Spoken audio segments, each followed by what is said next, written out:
Okay, now we're live. Anyways, hello everybody. My name is Pasta Guy, and with you here today with me is Cupcake Paints as always, but also I get two special guests. One way more famous than the other one, but I got with me today my friend Caitlin. She's been my friend for a really long time, and she's here because she's a massive GaelRice fangirl, and and really want to be on. So yeah, say hi, Caitlin. Hello. And also here with us today is the very wonderful, very great animator himself, GaelRice. Hey, hello, what's up? This is GaelRice and we're live and well, hanging out talking about Undertale, the usual. How And are is you it guys doing? doing good? So GaelRice, will you please enlighten people about who you are if they haven't heard of you before? Uh I do animations sometimes. I voiced Undyne sometimes and I like to sing, I like to animate. I'm doing a comic right now, but I guess I'm mostly known for animating Fishy Love. I did not write the song, but I did the animation for it. And yeah, it has a couple of million of views out there. If you're a Undertale fan or were a very hardcore Undertale fan, you probably have heard of it. Probably. I don't know. I'm not saying like oh, everyone knows me, right? But it got quite out there. Also, I did the hero, and that is me singing. So yeah, I like to voice act as Yeah, Undyne sometimes. yeah. That's I actually found you through the hero, actually, not Fishy Love, because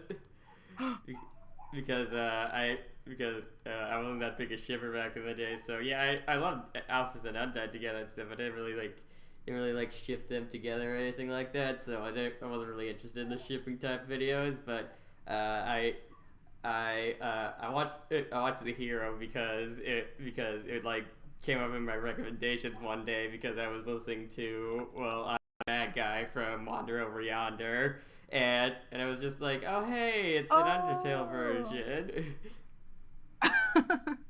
well, that's pretty cool. Nice. Yeah. I mean, yeah, I must say, because like pretty much everyone that comes to me is like, "Oh yeah, I saw Fishy Love," and I'm like, "Yeah, nice, awesome."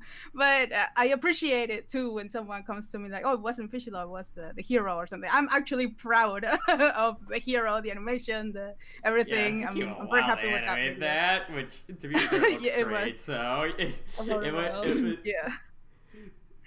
And it was so it makes me very happy. So thank you about that too for appreciating that mm, video too. eh, yeah, that's a question for you. For you two guys, Crystal Pokeball and Cupcake Phase. How'd you find out about Gale Rise?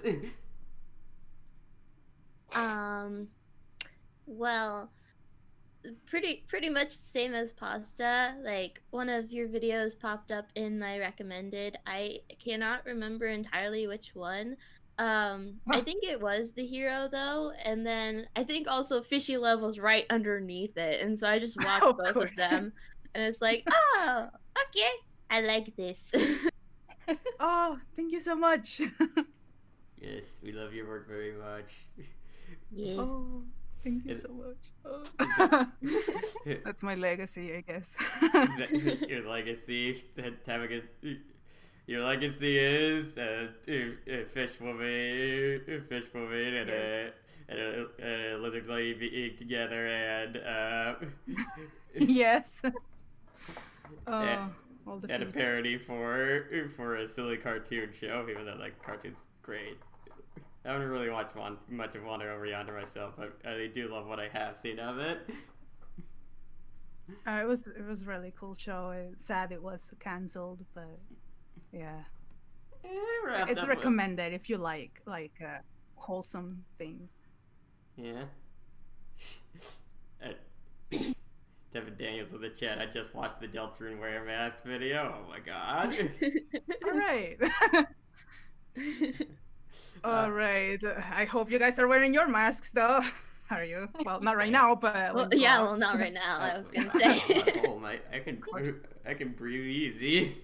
It's Good. okay. How did you find out about GaelRice? So I've been watching their videos probably a bit longer than you guys. I remember the first video I saw was the Just Ahead animation, and the way I found it was I was actively searching for Undertale animations because I'm a huge animation nerd, and that was one of the first videos that came up in the results. And then after that, I just watched all the other videos that were on there. Oh, oh, that's so cool. Nice. GaelRice, like, yes, someone's breaking the trend. Yes. No, again, if you found me through Fishy Love, that's quite amazing too. But you know, it's like the little underground, I guess. Like these videos Yeah. are probably less known. Even though Just Ahead does have like I think 2 million views, and I'm like, I did not put effort on that. Why is it so popular? Because it came out at the right time and it was Undertale. Because back then you could get like a whole like That's a very good point. yeah. I remember those days, those early days where people were just trying to get content out as fast as they could because Yeah. it's basically like the Wild West back then, just videos getting like hundreds of thousands of views, like and people just like overnight becoming like super popular and stuff. Yeah. Yes. From like something from their perspective that took like 20 minutes to make, they're just like, holy shit, I have all these people now. Yeah. Yeah. Like I remember back then. Oh, Sorry. No, you go first. I was just gonna say I remember and miss those Undertale shit posts, I think it was called. So like they would grab funny haha vines and they would put like the faces of the characters on top, like it's a child that breaks a vase. Oh, it was Kara's face all along, like stuff like that. Oh, I miss those so much. That was awesome. What stands it for doing tutorials not home? Yes, yeah, exactly. Oh, those were some simpler times.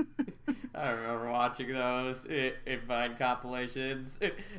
Also the one where it was just like that one thing where it's like a faraway group of people like throw this like ball or something, and the label's like Undertale feels, and the person filming it's like me, and it's just like, oh shit, and it crashes right into him. Yes. Yes. Oh, so good. Yeah. So since Crystal Pokemon mentioned it earlier, yeah, she is a big animation nerd and stuff. And speaking of which, she is actually trying to make her own animated series and stuff. She has her own YouTube channel and stuff, alright? Oh wow, nice. Good luck with that. It's a lot of work, but it pays off. It pays off, really. It's very fun. Yeah. I mean, who knows? Who knows? Like, you could get like freaking like Hazard Hotel and just be, and a major studio could be like, yoink. Yeah, we'll fund you. That would be crazy if that did happen. Yeah. I mean, it's kind of crazy, like how that is, but how that is, like the other day I was rewatching some like Portal 2 animations that I watched back in the day. It was like this one where like Weedley and GLaDOS were kind of humanoid and stuff, but it's really well animated and stuff. It's really nice, kind of stretchy art style, and I was just like, and I went into the comments to see it, and turns out that creator now they work at Sony Pictures Animation, and they were one of the key animators in the freaking Spider-Man Into the Spider-Verse movie, and I'm just like, whoa. Oh my god. I remember watching this back in the day, and now that guy's working on like major motion pictures and stuff. Holy crap. Wow, that's so cool. I'm so happy for that artist. Yeah. That's like the dream. The Wow. dream of just some random corporate exec being like, hey, that looks cool. Let me find Yeah. out who made that. Yeah, wow. Gosh, I remember the portal also. Damn it. Let's see. I don't remember many, but I do remember some. And back then, I didn't animate. So to me, everything looked like, whoa, it's animated. That's so cool. But I'm pretty sure if I look at them now again, it would be like, oh, okay. So it wasn't as amazing. It's still amazing, but like now that I guess now that I know a bit more of animation, like Yeah. I noticed more mistakes here and there. Just like, oh, it wasn't as good as I Yeah, I'm remember, just but like- it's still great. But you know, I'm just like, I remember me like waiting like for new uploads for the person, and just like, why is it taking so long? Me, of course, now realizing that good animation takes freaking forever to make. yeah, the good animation. I mean, there are quite a lot of not very good animation that can be pulled out very fast. Yeah. I don't It's blame them. We kind of YouTube kind of wants you to pull out content very often, so it kind of pushes bad content because of that. So it's like YouTube. Oh, YouTube. Yeah. We hate you so much, YouTube. but there's no alternative. It sucks. Yeah, exactly. YouTube, who wants us to post once every week. Oh, you silly. Yeah, yeah, and not only once every week with like 1 hour long stuff. Like, Yeah. are you kidding me? Oh yeah, that reminds me of talking about animation and stuff. There's this one there was this one like really old video from Rebecca Parham, who's really good animator and stuff, and this like just when it started out where YouTube like switched to like a different system of like instead of clicks it's like watch time, which that's more important, which I honestly think is actually more important because anyone can just randomly click on a video. Someone watching it all the way through to the end is a much bigger it's a much bigger way of actually seeing if they're interested in the content or not. But anyway, it was just like a short animation called what it would be like if I did weekly uploads, and it was this really like really crappy like 2D animation thing. And it cuts to her drawing and stuff, and just like, there you go, YouTube. That's what you want. Yeah. If you wanted me to make weekly videos. Yeah. For real.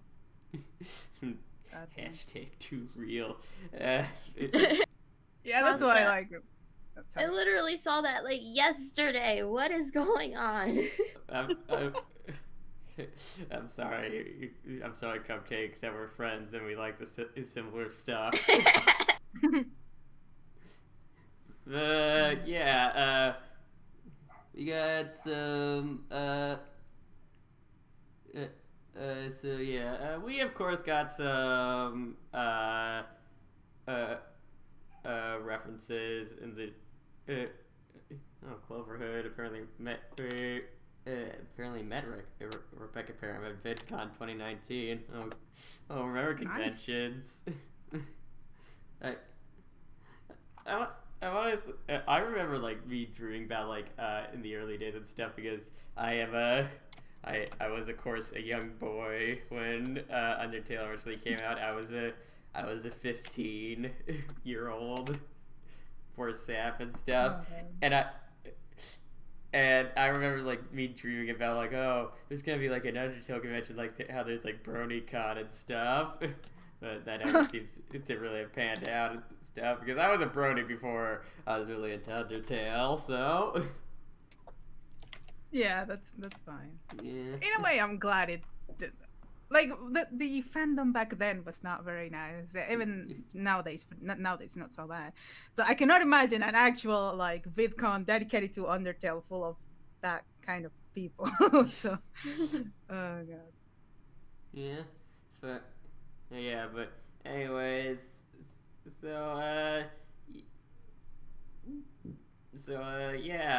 we got some questions that we want to ask you and stuff, which is amazing that we're already like 15 minutes and we haven't asked you a single question. Oh really? Yeah. All right. All right. Well, first one is probably just the easy standard one that I ask all the people that come on here. What is how did you originally find Undertale? Like, what brought you to it? That is a very good question. I don't think someone asked me that. It was I had a friend at the time that is very like into dinosaur characters, like dinosaur furry. I don't know if that counts as furry, GaelRice? I don't know. but so like he was showing me pictures of alphas, and he's like, "Oh, this game is so cool!" But that was like when the game had just come out, right? So, and I'm like, "Oh yeah, that is a cute design. Let's see." I think I saw Undyne at some point, Papyrus. Papyrus, what caught my attention the most? Marathon 2. So I'm like, oh, so this is all from the same game. Okay, let's check it out. So what originally introduced me to Undertale was Jacksepticeye. No, it wasn't Jacksepticeye. It was when the Game Grumps made like Steam Train. One of them. Yeah, it was Ross and Barry were playing it, and I think it was, well, I don't remember if it was Ross or Jacksepticeye. One of them was like, so if you want to really like play this game like at its fullest, you should play it yourself. And I'm like, I guess I'll play it. So it wasn't like very expensive. I got it. I recorded myself playing like the beginning of it. Like no, I what was it? I not recorded myself, but not from the very beginning. Like I started playing, and then I was like, "Oh, this is cool. I'm gonna record myself." And then the gameplay actually did kind of okay on my channel. Well, back then, considering my channel was like nothing. So yeah, that was Like my this one is introduction to now. Undertale, the Game Grumps and Jacksepticeye, I must say. Yeah. Good times. Yeah. Actually, speaking of that, I didn't record myself playing Undertale for the first time, but my brother actually tried to record him playing it for the first time with me, like sitting right next to him and stuff. And oh god, my computer back then was so crappy and stuff, and yeah, it was just just thinking about it, like me and my brother just trying to play through that game and stuff, where the recorder was crap, the computer was crap, everything was just bad, and of course I wasn't using my nice blue snowball that I have here. I was using just the mic that was built into the laptop, and Oh no. yeah, and we recorded a good bit of it. I even got him to I believe Waterfall, but then something screwed up with the recording, and we just decided, okay, just play it by ourselves and stuff. We don't have to subject your first time experience to all that. Yeah. Yeah. Always the first experience is like very priceless. Yeah. So I've told this story a lot, but my older sister basically showed off Undertale to me, but I didn't get it till Christmas because, well, I was 15 and I didn't have a job or anything like that. nice. Yeah. Actually, Caitlin, I'd never ask you, like, Crystal Pokeball, I'd never ask you, how did you find out about Undertale first off? I remember I first heard the music from it, and then my brother started trying to play through it, and I was like, oh, I could probably play this game better than you, so I tried playing it. And it ended with me getting stuck at Sands for the longest time because I was too stubborn to let myself complete the battle while taking damage, so I still haven't beaten him yet. To this day? No. Wow. I always take damage at the end. Wow. I mean, he is very, very hard to fight. I remember Sands took me like, I don't know, I think it was 7 days. Like back then I was not going to school or anything. I was just vibing on my own. So the only thing I did all day was like fight against Sands for like a week. I recorded myself all of it, and then I made a compilation in the end. The video did good, but my god, it was I don't think I would be able to beat him again, and I'm like, I don't want to. He's just so hard. Yeah. But Yeah, then I made a compilation in the end. The video did good, but yeah, my I've never done a genocide route because I love these characters too much. I have made it a challenge though for all those people watching. If we get to 1,000 subscribers before the end of the year, I will stream me trying to beat genocide route. Like I'll try to do it in one go, just a marathon stream and all that. But Wow. Good luck. yeah, I'm pretty good at Undertale actually. That's one of the things I've noticed. It's like a lot of the Undertale creators. It's just like you ask them like, "Hey, are you actually any good at this game?" And a lot of them are like, "No, I had to." They had to like do a whole bunch of stuff. My big thing was I remember getting stuck on Asgore for like an afternoon. First time through. That was tough. Oh god. Yeah. Meanwhile, all you people over here playing Genocide Route being like, Asgore being tough for you. Try fighting Undyne the Undyne again. And Sans, then we'll talk. Yeah. Anyways, okay, next question.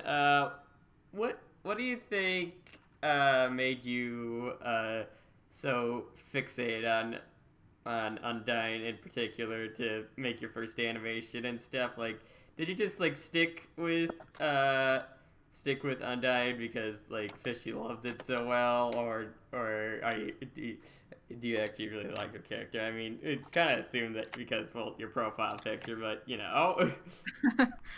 I mean, okay, that is another good question. I think I've talked about this before in my own streams, but basically, let's see. Okay, so while playing Undertale, while I was recording myself, I wanted to make something like what the Game Grumps animated do. So like they grab like a piece of gameplay and then they animate it. And I'm like, that would be so cool. And I want to do Undertale because cool. But the only character that I felt that like goes with my voice the most was Undyne. Like back then I liked Papyrus the most. But just any other voice that I try to make didn't feel quite right. For a gameplay, it's fine, but for voice acting, not really. So Undyne is the one that I kind of felt like, I mean, it kind of.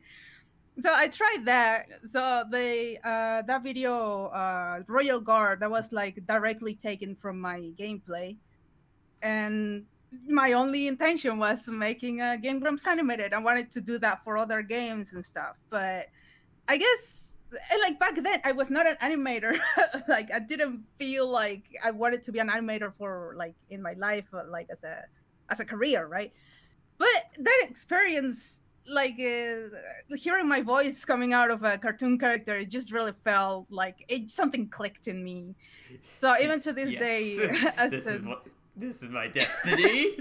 Yeah, like this is I will stay here. I want it. I love it. So it was after that I kind of started to like Undyne more because again I said I didn't particularly like her a lot, but then imagining her with my voice or something, I guess I started to like relate more to her or something. Then knowing that people liked the sound of it, just that made it even better. So yeah, videos after that. It was all centered around Undyne, right? There had to be an Undyne because I just love her. So Fishy Life came like as an afterthought. Like it was like it was just me wanted to do a music video. I always liked doing music videos with animation, but if I could have chosen something where I sing instead, I would have done it. But back then I didn't have the means. That's why the hero is like my baby, because it's like, oh, that is me singing and that is me animating it. Like it feels more personal, I guess, than Fishy Love. But yeah, that was the journey. The YouTube algorithm was like, yeah, people like them. Yes. Yeah, and that's fine. Again, I'm very happy, very thankful about what Fishy Love became. Yeah. It's just that, well, after like 5 or 4 years of like hearing nothing but fishy love when people talk about GaelRice. I guess you get a little tired about it, don't you? Yeah, I actually remember like I do follow you on Twitter and stuff, and there the whole like the whole meme on Twitter for like a day or so was like you had to be there, Yeah. and the Undertale fandom it was like a couple of different animations, and one of them was Fish You Love, and you were just like, oh my god, really? Is that one of the seminal Yeah. seminal pieces? It's just the fact that like also people in the comments were like, "Oh my god, I listen to that all the time," or like, "Fishy Love was my first song I bought on Spotify and stuff," and I'm like, it had that. I mean, okay, the number of views is one thing, but knowing that it had that big of an impact on people, that people look back at it like, "Oh yeah, remember that? That was like a good time," along with videos like Stronger Than You that are like huge, gigantic, amazing, right? Yeah, It feels like, I don't know, it felt like I had never noticed how much of an impact Fishy Love had in the community. yeah, yeah. The big animation for me that I watched over and over when I was first in the Undertale fandom was Kara versus Mettaton Neo. That one was that one had me like, oh, that's so cool. The one by Walking Melons, I think, was it? No, it was like NHC Productions and stuff. Oh yeah. I don't think I've seen that one. You should. How dare I? Oh. Yeah. Well, you guys can get to me later, I guess. But yeah. Yeah. In NCH, they make amazing stuff. They have a team of people that it's so cool. They animate so much. Yeah. Me rewatching it all when I was older and stuff. I was just like, wow, look at all those classic anime references. There's even Evangelion. There's. Oh wow, nice. Yeah, because Mettaton Neo basically has like an AT field in that thing. It's pretty obvious what they have. Yeah. Oh right. Okay. Yeah. Now remember, I did say this. Holy heck! How did I forget? It's so good. Yeah. God, NCH. People like Glitchtale. Glitchtale was my first battle sort of animation thing, and I'm just like, nah, this was mine. I loved it, even though I do still enjoy Glitchtale, even though it has problems. Glitchtale has got a like very very good the animation wise. Like I'm so like you look at the last episode versus the very first video. It's like, is it the same artist? Like incredible. It's like incredible. it became an anime. How did this happen? Yeah, certainly. Yeah, I just remember me and my brother watching it, and there was a lot of time where we were just saying like, man, this is the most anime thing that is an anime I've ever seen. Yeah. Yeah. I mean, Undertale is pretty anime if you like, if we were like able to like zoom out and actually see more than just like a little heart moving around some dots and stuff. Yeah, for sure. And not only that, I mean, Undyne suplexes a boulder just because she can, and apparently, yeah. and True. apparently, what's really scary to me is like, it's just like, people are just like, oh, how did a little kid beat like Asgard stuff, and I was just like, dude, he was like sad and depressed and like holding back. He kind of wanted to die and stuff. So basically, I'm just like, oh my god. That was with the boss fight that gave me so much trouble. Just like, this isn't holding back. I had to see what it was like if he wasn't. But yeah. Anyways, yeah, do we have any questions in the chat? Just making sure. So far, some of my friends showed up. Thank you for showing up. Mark the nerd. I hope y'all enjoying some vibings and talking about Undertales. Good times. E. So, So, yeah, I guess the next thing to ask is, what, I think you've already sort of answered this already, but what, what Undertale animation project are you most proud of? I'm guessing it's, the hero for how much you've been blathering on about it for... Yeah, totally. Like hands down, but not because my recent work I don't like it, but it's just I haven't had time to put that much effort into one single video anymore. After the hero, I kind of learned like I'm not doing this again. But I get well, okay. I could argue I like the thing I'm working on right now. The Seeds Just Sticks to You. Have you guys heard of that?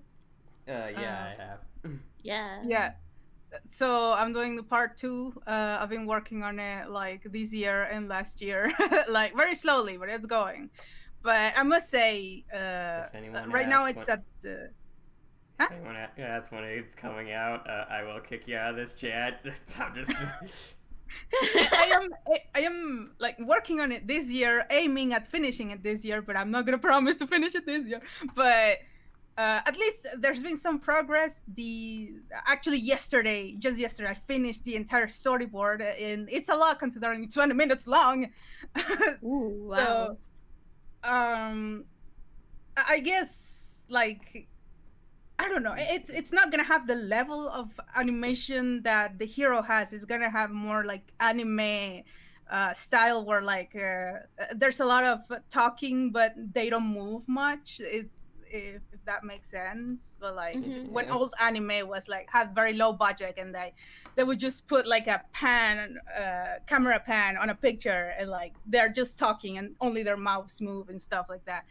But that or to save you more money, they just get a person and they like the person opens the book and the book goes over their mouth and they yeah, that's it. So, but I'm using that just to be able to finish it because if I were to animate it completely like I did with the hero, I would never finish it. Like I would fucking die without finishing. I'm sure.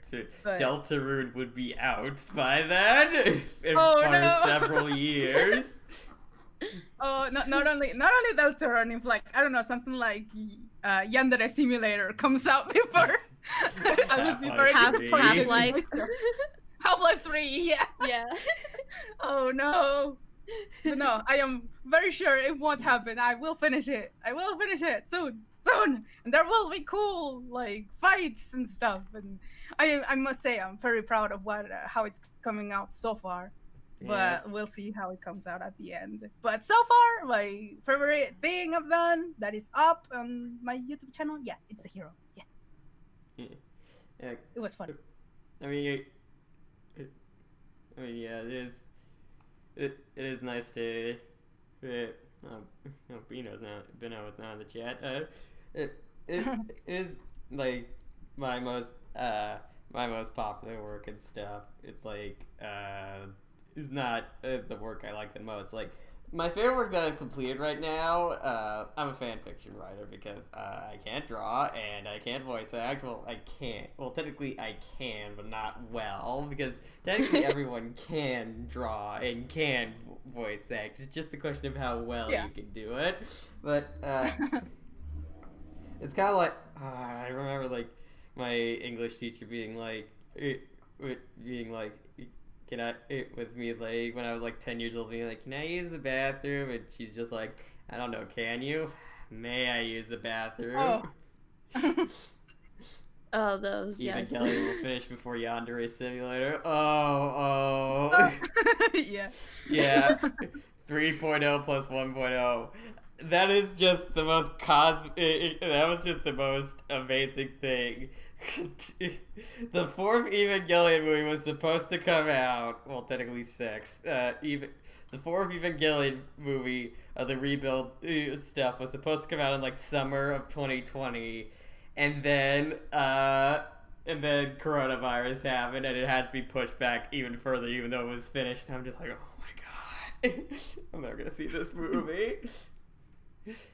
But yeah, I remember like me joking about I was like me and my family we have foreign exchange. We've had foreign exchange student stuff, and we had one from Japan, Ryota, and I was like joking like I kind of had a sort of like semi devious plan. Like, okay, so what happens is I'll ask mom and dad in like early 2020 if we can go to Japan and if we can go to Japan in summer 2020 and stuff to visit Ryota, but because of that, I'll be able to sneak in and watch Evangelion 3.0 plus 1.0 before it comes out here in like 2 years after it comes out. Oh, Yeah. Ah, yes, Oh. devious indeed. Yes, but then the world was like, it's sensible society happening in 2020. Nah, have a virus that keeps people Yeah. indoors. Yeah. Stay inside. Stay inside and wear a mask. Listen to Undyne. Yeah. Yes. And I will be proud of you if you do that. So. So, It's weird though, like with the vaccines and stuff that are being made now. I'm just like, it's weird like thinking about like there's an actual end to this situation now instead of me being like this gonna last forever. It's like no, stuff might be like pretty much back to normal by like Halloween and stuff. Yeah. Halloween. Trick or treating. Oh wait, I'm too old to trick or treat. Darn it. You're never too old if you believe in yourself. Isn't that one of the reasons people have kids, just so they can go trick or treating again? I mean, Look, Yes. Halloween is like the one time of the year it's acceptable to take free candy from strangers. Yeah. Yes. You can walk around in cosplay and nobody will ask anything. Yay. Also having kids gives you an excuse to like play with like a whole bunch of toys and stuff, being like, hey, I'm not being weird or anything. I'm just playing with my child right here. See, this makes it okay. I remember a lot of time my dad would use me as an excuse to be pretty childish. It's like no, I'm not building Legos by myself. I'm building Legos with my son, and I'm just like, Dad, you're doing most of the work. And just like they don't have to know that. But, Yes. yeah. Anyways. I was gonna say, Delta Experiment says, just buy your own candy. You don't understand. Free candy tastes better, even if it's the same brand, the same exact bag. If one of them was free, it's gonna taste a lot better. It just tastes like victory. And Yeah, exactly. Also it's earned. Like you get a costume and you walk around and stuff. It's not just like going to the store and buying candy. It's like actually. Yeah, and you get more variety because sometimes you could get like like the candy bars and stuff, but sometimes you could get like a package of cookies. It's just like. Yeah, it's kind of like the thing of like you could definitely get this candy, or you can roll the dice and get whatever. Like it could be like fresh chocolate chip cookies, or it could be like something like peanuts or whatever. Yes, I did get peanuts in my thing one year. But see, the like, way, sorry, but the way variety you is said good that. sometimes. Yeah. The The way variety you is good said that. sometimes, but then you have houses like in my neighborhood where they'll give out raisins, like box of raisins. no. And then there was this one house that was giving each kid like 5 pennies. So you're really gambling. Oh. Oh, Yeah, it's just like, you got cookies for Halloween? Yes. I remember one time on Halloween and stuff, it's like, for some reason, like, my neighborhood wasn't all that active and stuff, so there weren't many people, like, giving out candy and stuff, so we went to some other neighborhood, which is, like, this really big neighborhood. It's, like, where a bunch of, like, the more, like, higher crust people lived and stuff, so there was a whole bunch of people around there, and even a whole 5-pack of Oreos, goddamn. Yeah. but yeah, it was great because they got all the big expensive candy and it had like so much decorations and stuff. But when we came back, we were like, yeah, it's still a bit early. We can like go through the couple of houses that do have like candy and stuff out. And then one of the things was there was this one house on the street that just did the lazy thing of take just leave a bowl out and just like, oh, just take one. And I'm just like, and I just looked at my brother and I'm just like, ugh. And he told me like, oh yes, just take one. And I just yelled out score and just started scooping as much candy as I could into my little jack-o'-lantern thing. They said take one. What does one mean? The one bowl of candy, right? I didn't take the whole bowl. By then I just didn't have enough to fit in my thing. I already had a bunch of candy. It's their fault they didn't specify take one candy. Yeah. So good. Yeah. But no, the ultimate trick is to just grab a pillowcase and to have a bigger pillowcase to dump each house's candy worth into. So every house you go to, it looks like you just started and they gave you more candy. Yeah. Oh wow. My dad apparently used the pillowcase a whole bunch when he was a kid. It's like me and my brother were like the first ones to actually have like the little plastic jack-o'-lantern type things. Yeah. I also remember one time I got punched in the face because of one of my costumes. Aw. What? Okay, this is gonna take some explaining. Alright, so this wasn't actually on Halloween. This was at one of those like events schools hold like near Halloween but not on Halloween. And that year, I was like about like 12, 13, and I was really into Minecraft. And I was just and my dad I was like, I want a Minecraft costume. And my dad got me a foam pickaxe, which is actually still pretty cool. It was all pixely and stuff. And also I got a blocky head, which was a creeper head from the game. And Oh.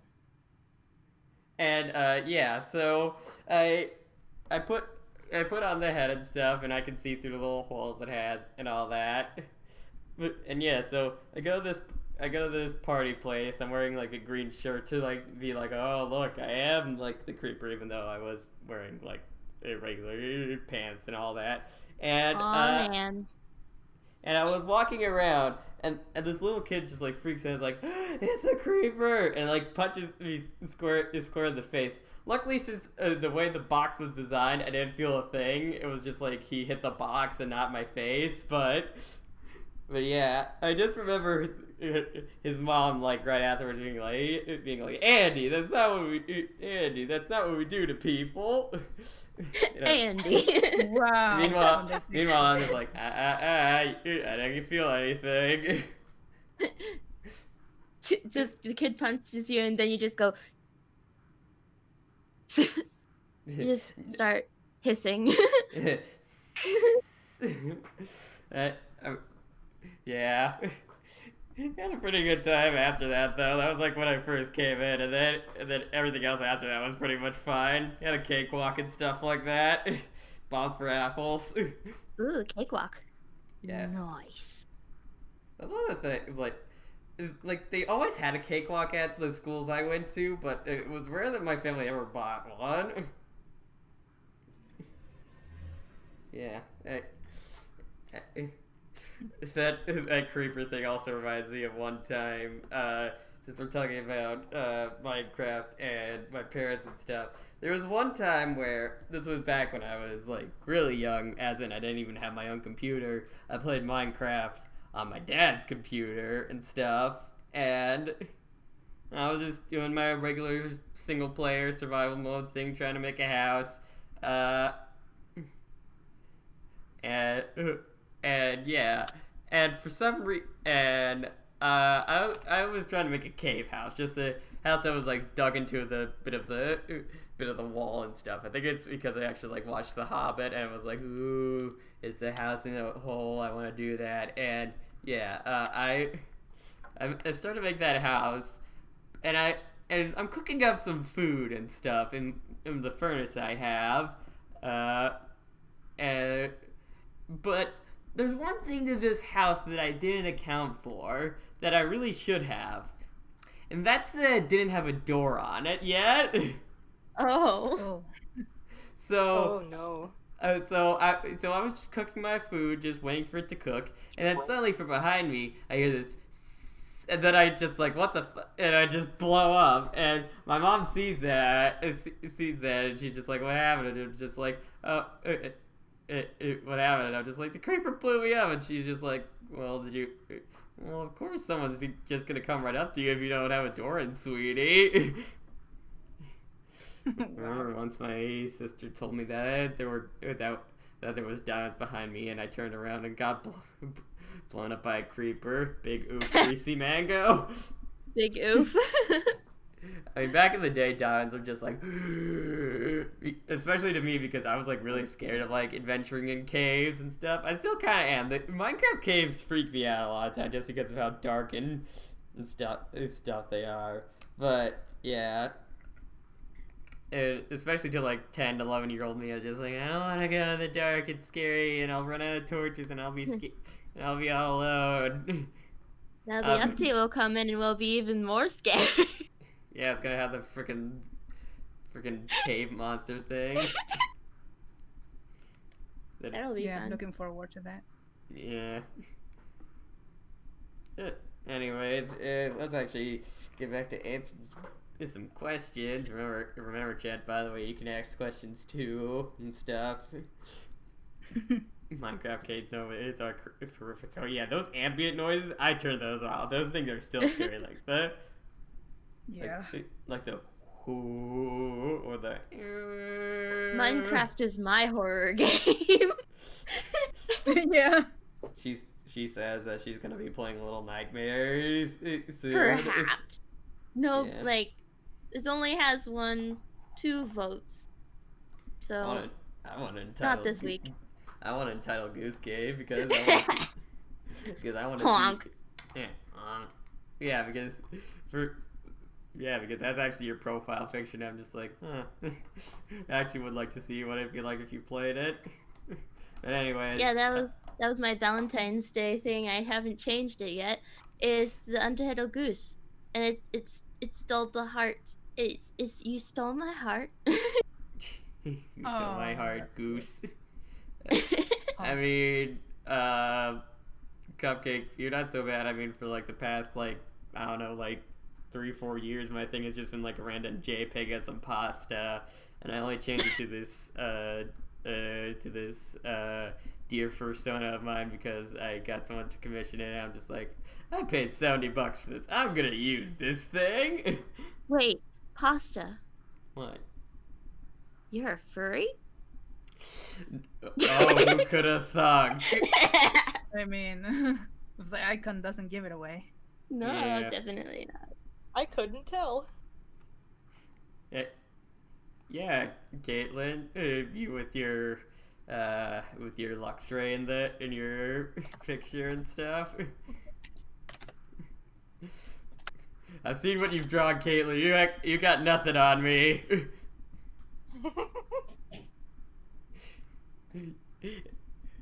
I wrote some stuff, but you drew it.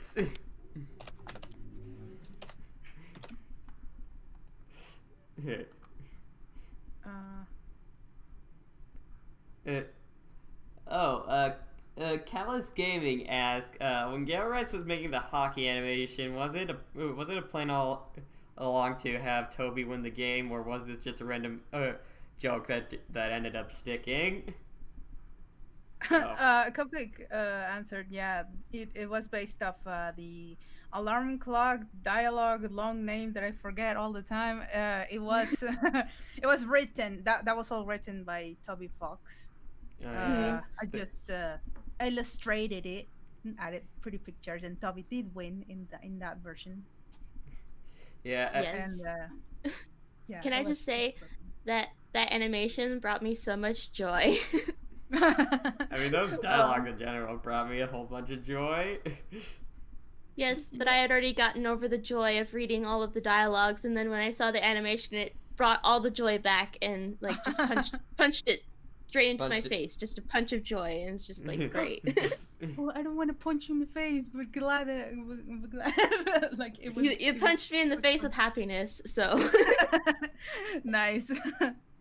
Yeah. Oh, thank you so much. It was a very like last minute thing. I'm like, oh, it's Christmas. A video. And like when those came out in the anniversary, like September, I was I'm gonna do an animatic, and that like December comes, I'm like, oh heck. And like yes.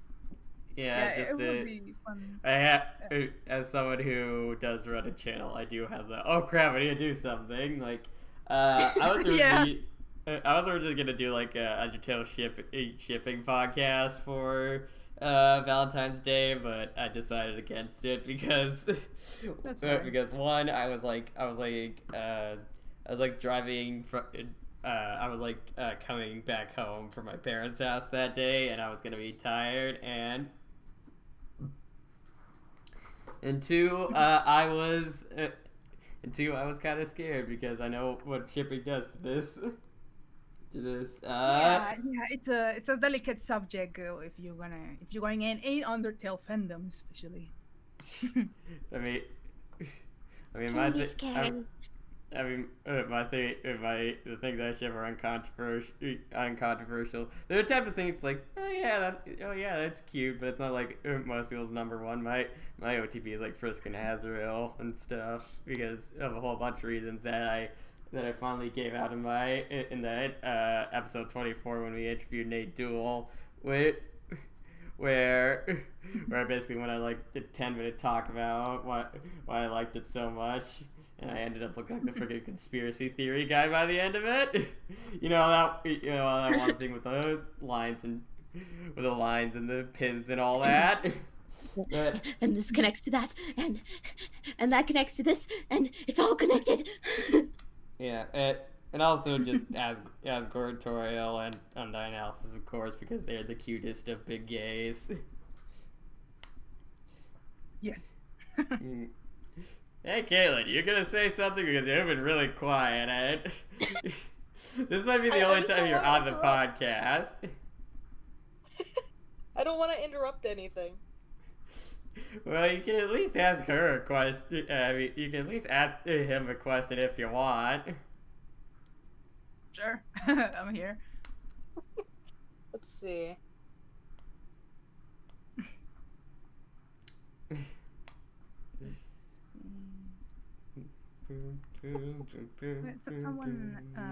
If you need time, then there's a question in the chat which can be answered while you think.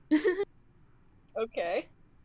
All right. Yeah. So, Furry Ferret 91 asks, "What got you into art?" I don't know. Like. Ask Gabe his favorite monkey. Well, gee, I don't know. It was one he draws all the time and is making a whole webcomic about. I'm like, oh, don't get me started on monkeys.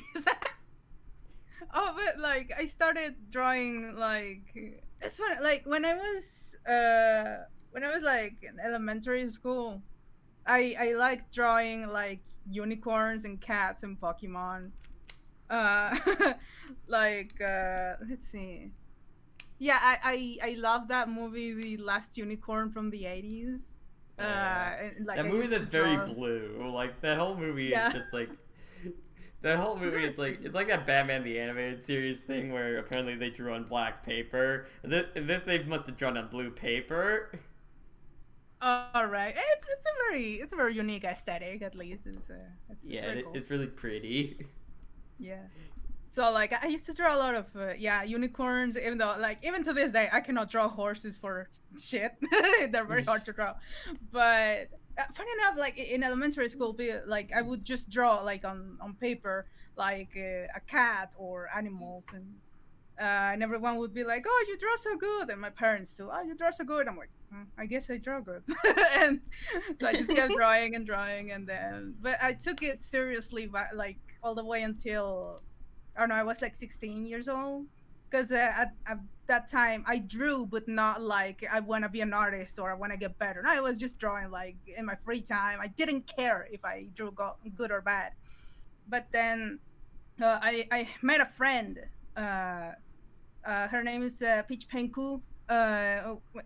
We met in high school. We're still friends to this day, and she was like very popular back then already, like with her art.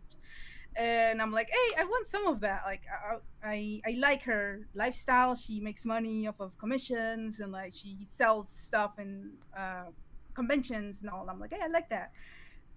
So that's when I kind of started to kind of get into art, if that counts. So what got me into art, I guess, just cartoons. But what got me really to consider art as a career was, I don't know, getting introduced to the lifestyle of an Undertale, an internet like artist, Yeah, the freelance you know, artist. the freelance types. That's just like that. Some people are just like, oh, why do they want me to pay so much for their drawing? It's like, one, it takes a lot of time, and two, Yeah. this is how they feed themselves. Yeah, exactly. And even then, like at 16, like yeah, I drew well, but not like amazing. But sometimes I see drawings I did back then, I'm like, I did that? Wow, like I had a lot of patience, so I did a lot of like paintings and stuff. um but then, like, yeah, what got me into animating, like I said before, was just because I wanted to make a GaelRice animated piece of gameplay, and then I was like, oh, I like this, I want more. And to this day I'm still like, I want more. Hmm. Oh gosh. So yeah, that's the story of my life, drawing. So, yeah, I remember with with Caitlin and stuff, her drawing a whole bunch of stuff. And by the way, for those wondering, like, oh, how did you and Caitlin meet? Like, it was like the second day of school of like 6th or 7th grade, and for some reason the bus driver was like, "Hey, you can't sit with your brother. You have to split up because there wasn't anyone, there weren't any, there weren't enough like seats on the bus. Like there were for like two people to sit right next to each other. So I just sat right next to Caitlin, and I think she was like playing Pokemon or something. I was just like, "Hey, how are you?" Oh, that is cute. Yeah. Did you think of a question? Yes, Yeah. I did actually. Oh. Bring it. Okay, so how would you say that you approach character design? Because I know each artist has their own approach to it, and like my personal approach is like trying to get a unique silhouette and having heavy emphasis on like color theory. Okay, that is that's a very good question. I would guess that's the base of it. Yeah, at least. Well, the way I do it is first I have the idea of the character and then I design it. I know there are people that do it the other way around. First they design something, then they give it a personality. But I'm like, I have a very hard time designing characters, that's for sure. So I need like an idea, like to start with. Then I doodle it at least. Well, something they taught me in college actually, to doodle like at least 5 different approaches. Like if you have an idea of a main character that's like I don't know, Aladdin is like I don't know, draw him like skinny, draw him short, draw him like beefy, like draw him very different, many different times. After that, the one you choose, then you take the silhouette and then you just make it better. Though I know there are sometimes it's better to start off with different silhouettes, like make it 5 or 10 different silhouettes, and then you grab the one that you like better from that silhouette. Then you make a like designs that kind of fit into that silhouette. But oh god, there's so many ways. But again, the way I do it is first I have the personality, then I draw like different like the same character, like different in different ways, like different sizes, like different proportions and all. and then you worry about the silhouette, and after at the end you worry about the colors. Though, well, I like to have an idea, like, okay, this character is red, this character is blue, like but like sometimes it's like, okay, you have like 30 characters in this comic, they can't be all like different, like unique colors, they have to repeat, right? So you just mix colors. So like my main character of my comic is like orange, yellow, and green, and then the next one is like blue, green, and brown, and stuff like that. So like, it's good to have that idea to begin with, at least in my. That's how I do it. But there are many ways, and probably better ways to approach character design. But I can't say I am the best at it. But I'm getting better. I hope. Yes, I really like your original characters, your monkey and your. Oh, thank you. Oh. Thank you. By the way, I know someone joked about this earlier, but my personal monkey is Sung Wukong from Journey to the West. OG. Sort Yeah. of awesome monkey. Get out of Yes. here, Get out of here, Goku. You ain't fluffy enough to be.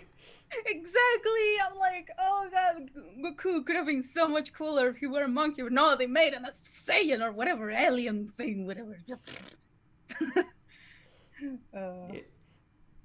Oh, CE asks in the chat, any stories of people wanting to trade exposure for art? Oh no. I mean, Oh, we have God. 3 artists here. I'm sure there's at least one interesting story from all of you from that. Oh my god. At least on my end, I can't say I've had that, like, because You've been to lucky. begin with, I don't. Yes, but that's also because I don't do that many commissions. And back when I did, like, I was not very popular. I don't think I'm very popular right now either, but like, I don't feel like I had the level of popularity that can be like, oh, but it's too expensive, just like give it to me and then I'm gonna give it. Oh, right, okay, never mind. I just remember. I never did it, but yeah, someone offered me like, oh, we're gonna do like it was a group of Mexican folklore dance in Canada, funny enough. So it was like it was a big deal because in Canada it's not that usual that you get folkloric dance by Mexicans. Like I was just there vibing, and my mom is like, oh, my child is an artist, and they're like, oh, really, can you do this animation for us? I'm like, animation? Back then I did not animate at all, but I'm like, I'm willing to try. But yeah, they wanted me to be like, oh, so this is the logo that shows up while, like, before we start the show. So it's gonna be like 2 little mice show up and then they dance and then they walk out. And I'm like, I've never done that, and I don't know if I can do it. And I never did it. I just ghosted them, but they were not intending to pay me. But they're like, yeah, it's gonna be like in every show. It's gonna be the opening of every show. It's gonna be so cool. And I'm like, yeah, that's nice. I don't know how to do that. And back then, if I knew how to do it, I'm pretty sure I would. But just because they asked me nicely, because I didn't have sense of self-worth back then. But if it were right now, I'm like, okay, sure. It's like I don't know, $1,000, like to begin with. $250. Yeah. Oh god, because that is a lot of work. Yeah. A lot of work. Especially dancing. My god. Cupcake, Yeah. Crystal Pokeball, do you have any sort of stories with that? I know you're both artists, so.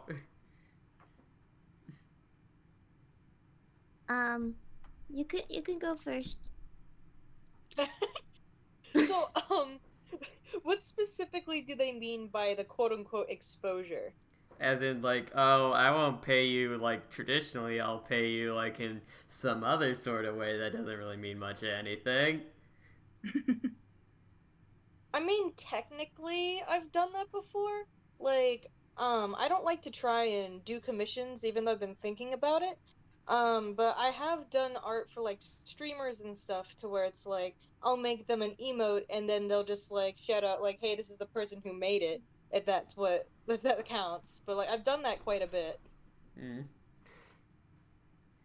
Yeah, any stories like that, Cupcake?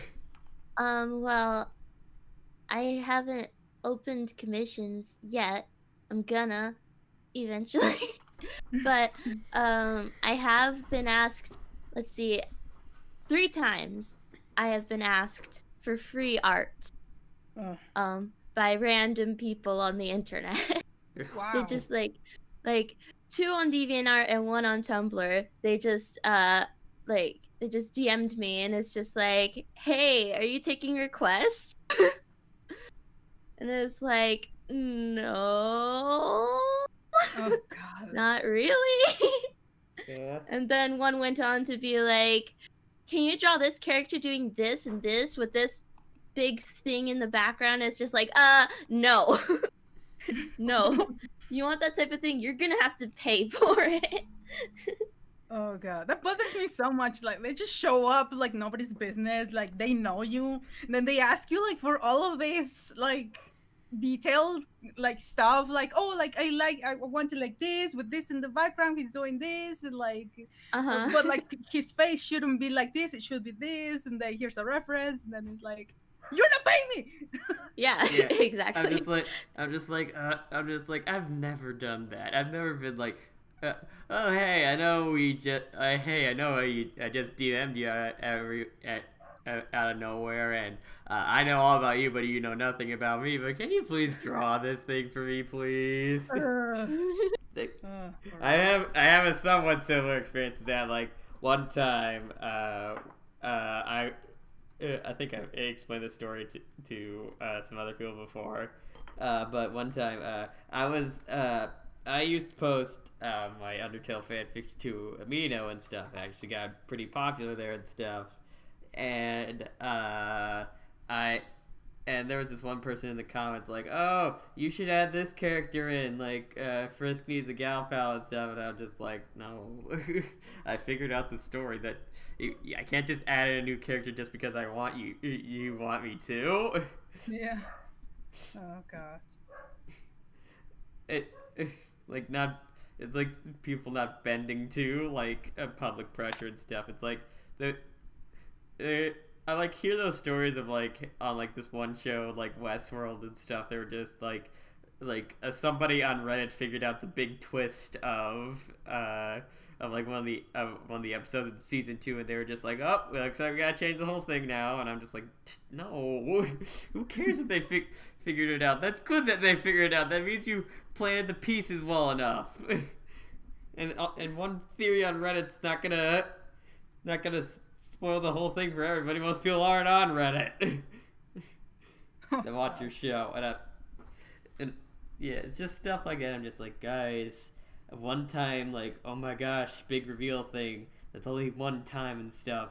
But but them like going back and watching it and making it logical sense, it being good from a story perspective, that's forever. I mean, yes, we do as a society like treasure like first time reaction stuff. That's like reaction channels were such a big thing for a while, and they still kind of are. Like people seeing like first time reactions to like say well, Undertale actually, funnily enough, because there's a whole bunch of cool moments in it, but that's not. There can be a story where there's just like a whole big stuff to that, but there's usually more to that thing that makes it memorable. Yeah. Oh god. Hey, Vanwood's in the chat. Hey, Vanwood. Vanwood. How you doing? Oh, Vanwood. Hello. Oh, you know it. I was about to say, oh, you know Vanwood, but I'm just like, she's one of the reasons why you're here, you dope. Because he was like a little in between for him being like for. He was our very friendly messenger pigeon. Thank you, Vanwood. Right. Thank yeah. you, It was him who was yeah, like, oh, also, a podcast. I'm like, yeah. Also, Vanwood worked on a project that Cupcake is a part of. Like, it was really good because they were just like, we can't find a voice for Papyrus, and then Vanwood was like, hey guys, I wouldn't mind that. Yes. Again, I've thanked you for this before, but thank you, Vanwood, for doing that. That was really nice. Yeah. It's like a whole Yeah, bunch of Undertale. like they like just like a whole bunch of like it's a like small Undertale series like being run by like a being like run by like 10 people, and then Ven was just like, hi, I've worked with like freaking like 2 all-nighters and stuff. Yes. I'm gonna work on this thing, which was really nice of them. I mean, I'm like, audio drama. I am humbled a whole bunch of the time because we're on like a channel with like that like gets like barely over 100 views and has like 200 subscribers and stuff, and then these like people that are just like 10, 20 times, 100 times more popular than us, even like 1,000 times more popular than us, being like, I deem thee worthy of my time, and I'm just like, Yeah, he's a good. He's just really good at like, how you call it? I don't know, meeting people. Like not even meeting people. Like to talk to people, I guess, because like at least to me, it's like very easy to be, like shy about talking to people, like whether they're popular or not. Like it's just like, oh, but I don't want to bother them. But then there's Van with like, oh, so here's the thing. And I'm like, oh, cool, okay. He's just like Yeah. very good at like I it's don't still know, kind of things. scary to be like the concept of like being able to just like since like there since like so many creators are like so open and stuff about their stuff. It's just like Yeah. the broken not nor the nostalgic DTL shadow. I think Gail should either host a map or sell plushies of their characters. Aww. Oh. Wait, who said that? The broken nor the nostalgic DTL shadow. You man, that's a mouthful. Yeah. I mean, I would like a little plushie of your monkey character. Oh, oh, my heart. Oh, I would love that. Oh, holy heck. I don't feel like he's popular. I mean, I have a whole bunch of plushies on my desk, though. I'm running out of room. I have I have Twig, I have Yoshi, I have an Among Us astronaut, I have Raichu, I have a Sheena Eevee plushie. Oh, that's so cool. I have Meta Knight, and I have Retsuko from. I get it to go. Nice. Oh, that's so cool. Pascal, I want you to stuff PETA. What? I don't know what you're getting at. Yeah. Anyways,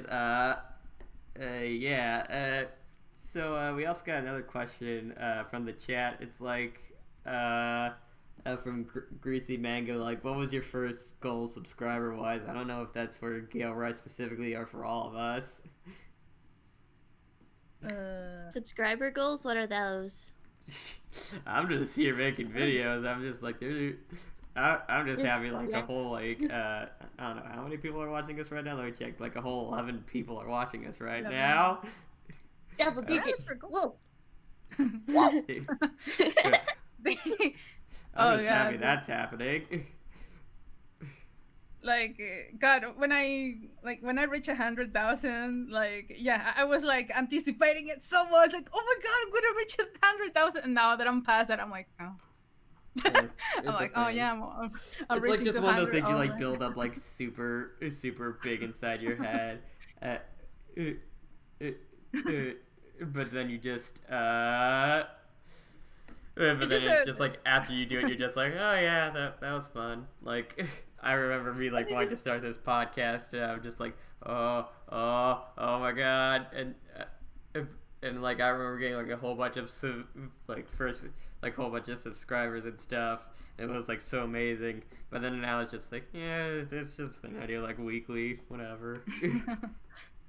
Yeah, like it just sometimes I don't know, anticipating or like expecting a lot of subscribers sometimes what can be very disappointing, very draining. So a lot of times I just say to people like, okay, if you reach a big number, great. If not, just have fun. What matters is that you have fun. If you do things expecting to get big, you're gonna be frustrated very fast. And I know because I went through that. Like I said, when I saw that my friend was like a popular artist, and I wanted to be that, and I was like, but I'm not getting popular. What happened? What's happening? Like, what am I missing? Then my friend was like, "Just have fun," and I'm like, "Oh." Yeah, yeah, yeah. Secret to all you people watching that are like that want to be like popular on YouTube or on the internet in general. Growth on any social media thing, it's like it only works with exponential growth. There's like periods where you're just like getting a whole bunch of stuff, but then it calms down for a bit after that. There's no like there is It's just constant spikes. growth if you put out like constant work and stuff, but there's only but like those people that get like millions of subscribers, they didn't get it like over time. They did get it like over time and stuff, but a lot of them just come like out of nowhere when YouTube's just like, yeah, I'll make this video popular. Yeah, it's very random. It really sucks. Like you have to fight against the algorithm, really. I mean, like there's like videos and stuff that I know this like took like months and months of work from this person that like have 100,000 views. But there's like this one video that was just like made in like half an hour and stuff that gets like a million views, and I'm just like, oh. Yeah. Because if anything, once you get bigger, it gets more demanding. So like, yeah, I gotta get ready for that too. Not only like, oh heck yeah, I have so many numbers. Now what? You gotta do a lot of things. People are gonna expect more of you, and so I'm like, okay, if I get popular with the level of things I'm doing right now, I'll be very happy because I don't want to overwork myself. I already have carpal tunnel, syndrome with my arm. That's something that Lynx Griffin also talked about. Like I remember when she first got diagnosed with that, and I'm just like, oh no, and all that. Like she had to take a break from like drawing for a while, and now she can only like do it like for a specific time of day before her wrist starts to really hurt and all that. And I'm just like, oh. Yeah. Just the idea of like your passion like physically hurting you. I mean, there is that depiction of like the tortured artist and all that, but I'm just like, no, you just like doing what you do. No. It's a bit complicated because if an artist wants to get out there, they kind of have to overwork themselves to a point because you have to fight the algorithm, and it sucks, and it's the fault of the algorithms and the social medias and all. It's when someone gets popular, it's really up to good luck. So like it sucks, but I do not recommend it. Yeah, spoiler alert for everybody being like, all those people saying like, oh, all you just need to do is work hard and eventually you'll make it and stuff. It's just like no, it's dumb luck a lot of the time. It's just like the algorithm or like some random exec. It's like the algorithm or some random person that already has made it being like, oh, they look neat. I'll look them up and like set them up for an interview or something. Yeah. Just hard work and a lot of luck. That's what it is.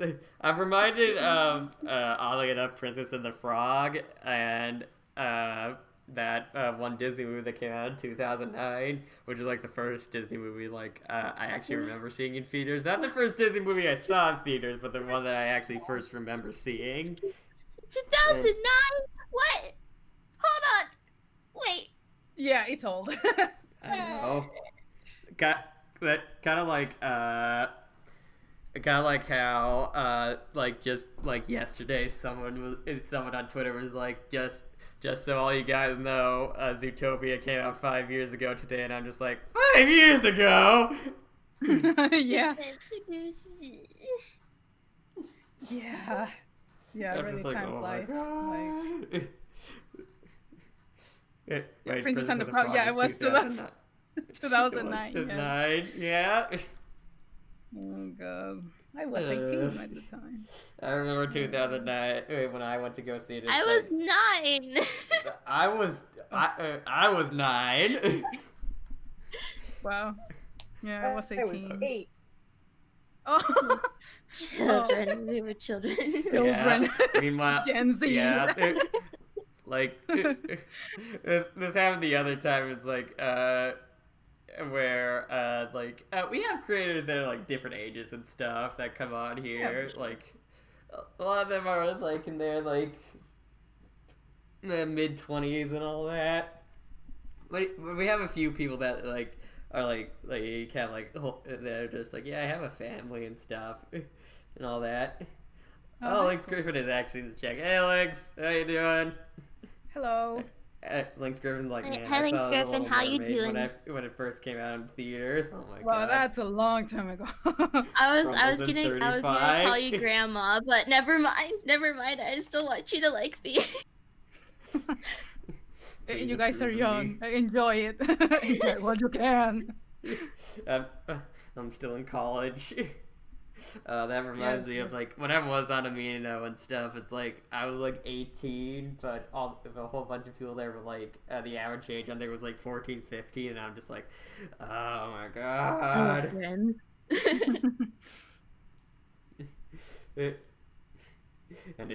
And it's cool. I have a grandma.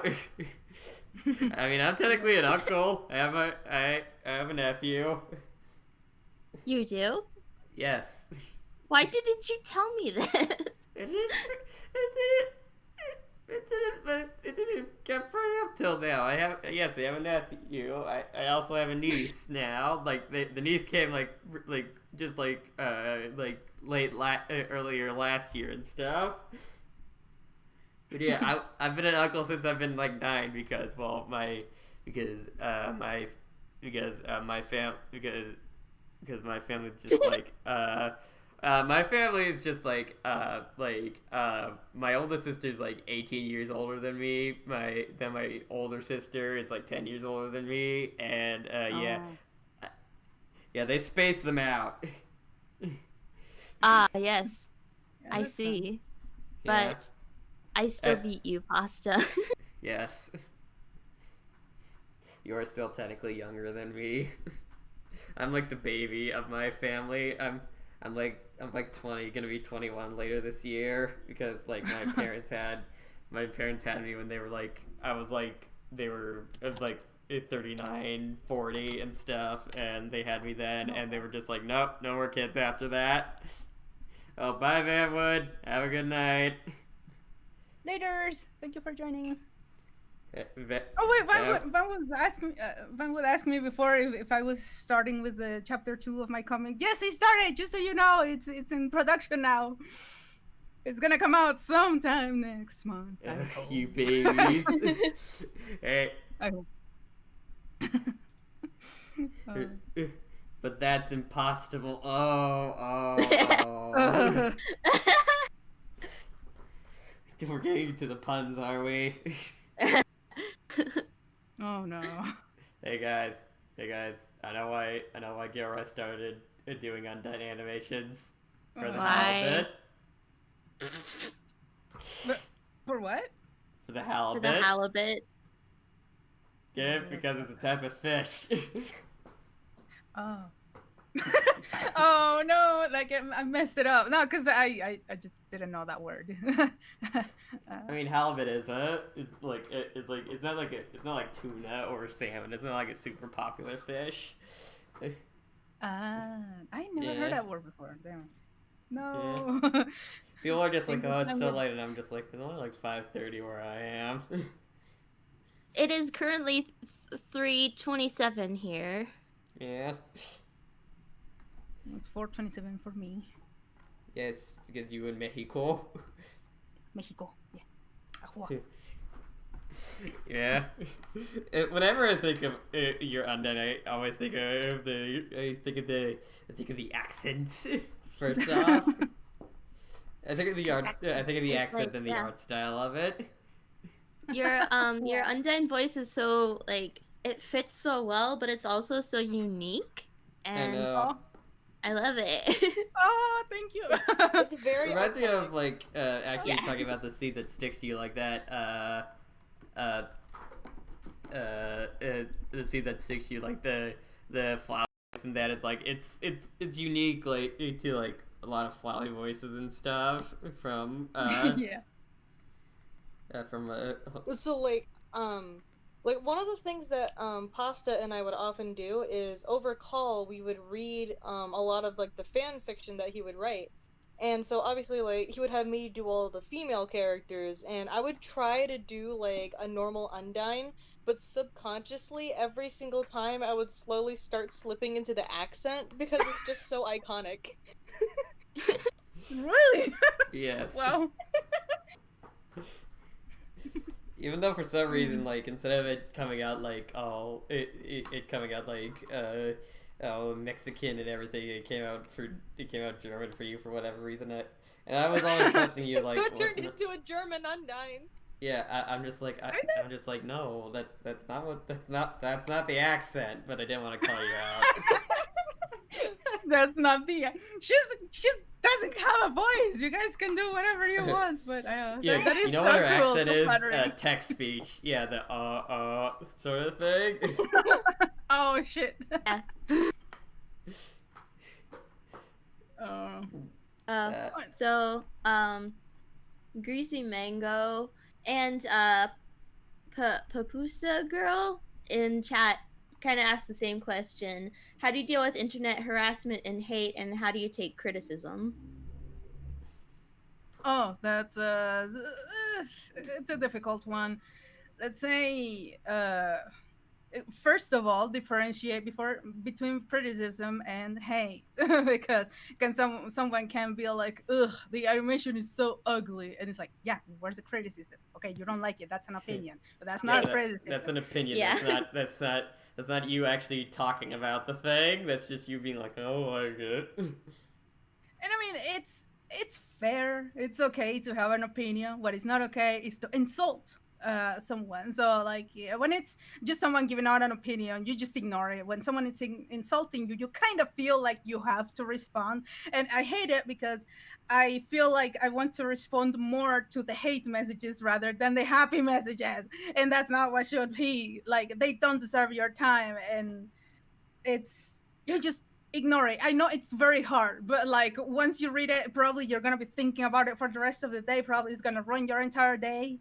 But don't let it, like, try to, like, think of other stuff, like go watch like your favorite movie immediately, go watch some memes, but like, don't think about it. I know it's easy to say, but after a while, you kind of, it sucks because you have to get used to it. If you're on the internet, you will go through hate, you will go through ugly criticism, but you will grow a spine. That reminded me of something. That reminded me of, like, back to my amino days for a bit. Like, I got in, like, this really heated conversation about someone, like, I took a lot of, I really loved Steven Universe back in the day, still do. I miss it a lot, actually. but yeah, watching Steven Universe, just like it being, some people being like kind of critical of Steven Universe and stuff, which it does have problems. Like, the pacing isn't the best, and there are some parts that could have been handled better. Like, I don't think it's perfect. Like, that's a lot of the thing. A lot of the time people like think like, oh, I like this thing. It's be like, oh, you must think it's like perfect and thing. And like, no, I like it even with the flaws in it. But but yeah, I got into this heated argument with someone over Steven Universe and stuff. It's like they even like cited some videos and stuff that I watched, and I was just like, no, this isn't actually the Jake criticism. This is people just saying like just they don't like something. There's a difference between not liking something and being critical of it. But and eventually, and if I was any younger at that point, I probably would have gone on. Got on like debating him, which that's a nice way of me saying, like, me sending me comments back and insults back to one another. But then like I had a realization, like, dude, it ain't worth it, and I basically did the freaking like thing from the freaking thing from Willy Wonka and the Chocolate Factory, where where it's just like, you get nothing, good sir, have a good day. And I remember they were pissed off that I did that, because they're just like, no, you have to, no, you have to keep doing this. And I'm just like, no, I don't, bye. And I just hopped out of the chat and just blocked them. And they were just, and I could just tell they were so mad at that. Yeah. because Oh my goodness. because I was actually just like, no, you're not gonna change your mind, so what's the point? It's why it's just like them being like, you stand there and let me yell at you. No. It's just like, nah, I'm not gonna just, no, you just go in the timeout corner and you stay there. For example, Mr. Lorley being like, for example, I love Disney, even though I acknowledge it's a force of evil in this world. Yeah. Yeah, like Disney, stop owning everything. It's like those are decisions made by like big corporation people, businessmen, and all that know nothing about cartoons. But the people that do the movies, they are actually like artists. They're passionate and stuff. So you have to like.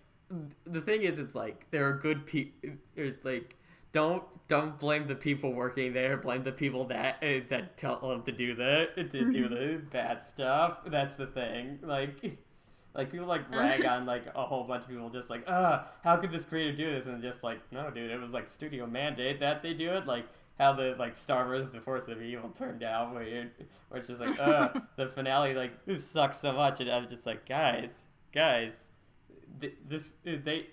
studio basically was like, so you know how there was like supposed to be 5 seasons? Yeah, we're only gonna give you 4. Good luck. No, stop it. And they basically, and it was basically just them like having to basically be like, yeah, guess we'll just like do 2 birds with 1 stone and all that, and oh boy, it was bad.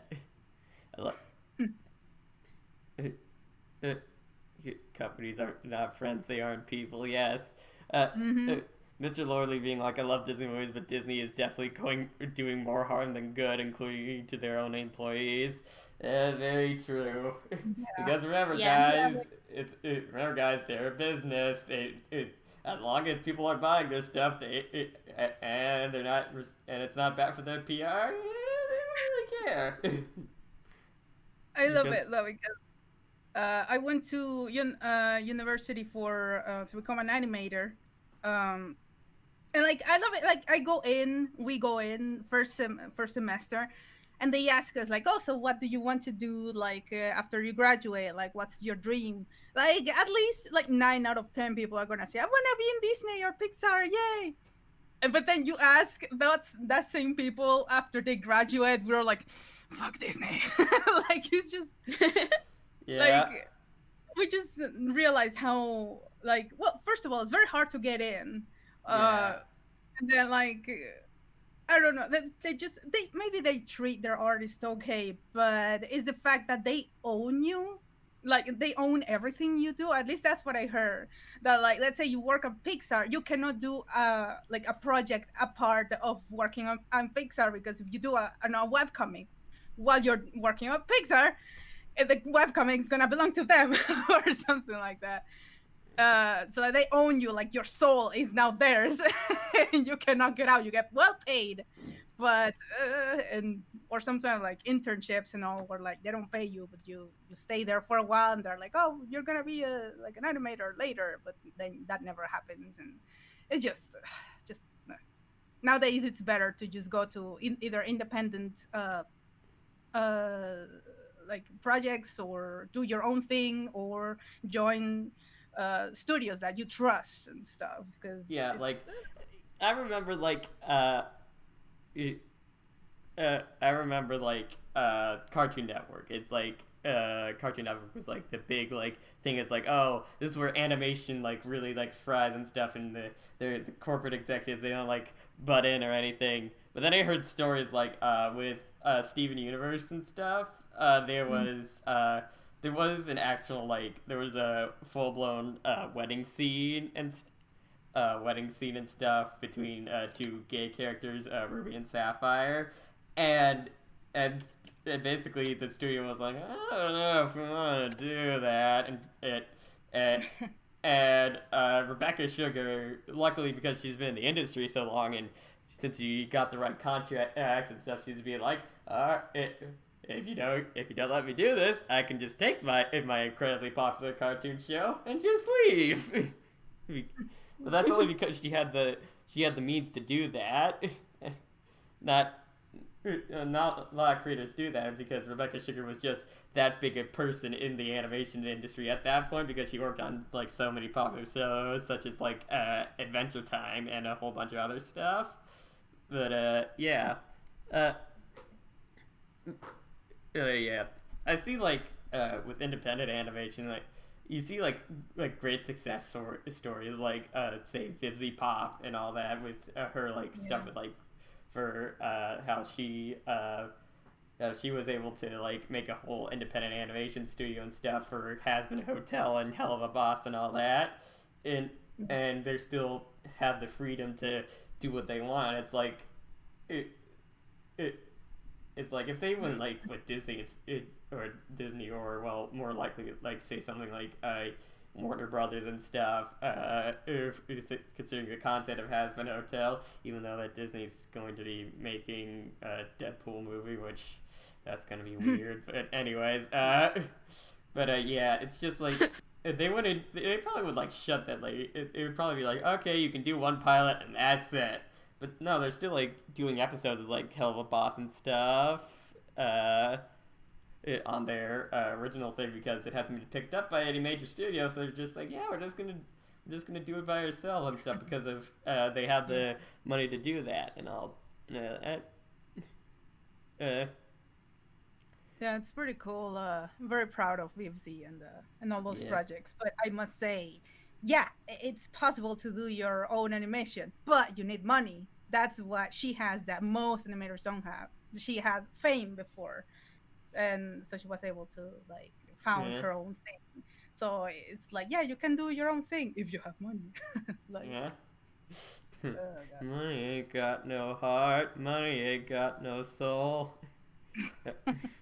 Sorry, since we were talking about Princess and the Frog earlier, which I actually rewatched the movie and I'm just like, man, this movie does not have time for rich people shit. Nope. Really, that movie was very woke. Very. Anyway, all right. Oh yeah, didn't you have questions? Yeah, remember when this was about Undertale, not just about animation in general? Me neither. Okay, going, and well, it appears to be a bit of a thing. I miss Princess and the Frog. Oh, you poor sap. That Princess and the Frog is like one of my favorite. It's like one of my favorite Disney movies. Yeah, I have it on. It's pretty cool. Yeah, I love Princess Especially and the Frog. like it was. I guess it has a special place in my heart too because it was the very last 2D animated movie Disney did, and it seems like they're not going back ever.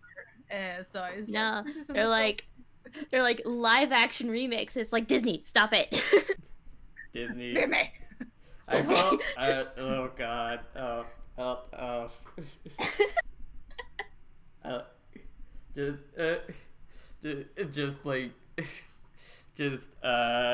The live action remakes. I'm just like, I haven't seen which is funny. I haven't seen the Lion King remake or the Lion King remake to this day because I was just like, no, I know what it's gonna be. It's just gonna be the same thing, but it's gonna be in live action. It's not gonna be as good. And it's gonna be longer. And it's gonna screw up the pacing and do some stuff that just there to be like, oh, hey, look, it's different now, and you filled in some plot holes. Aren't y'all excited? No, because it's basically the same movie again, but not as good. Well, too bad.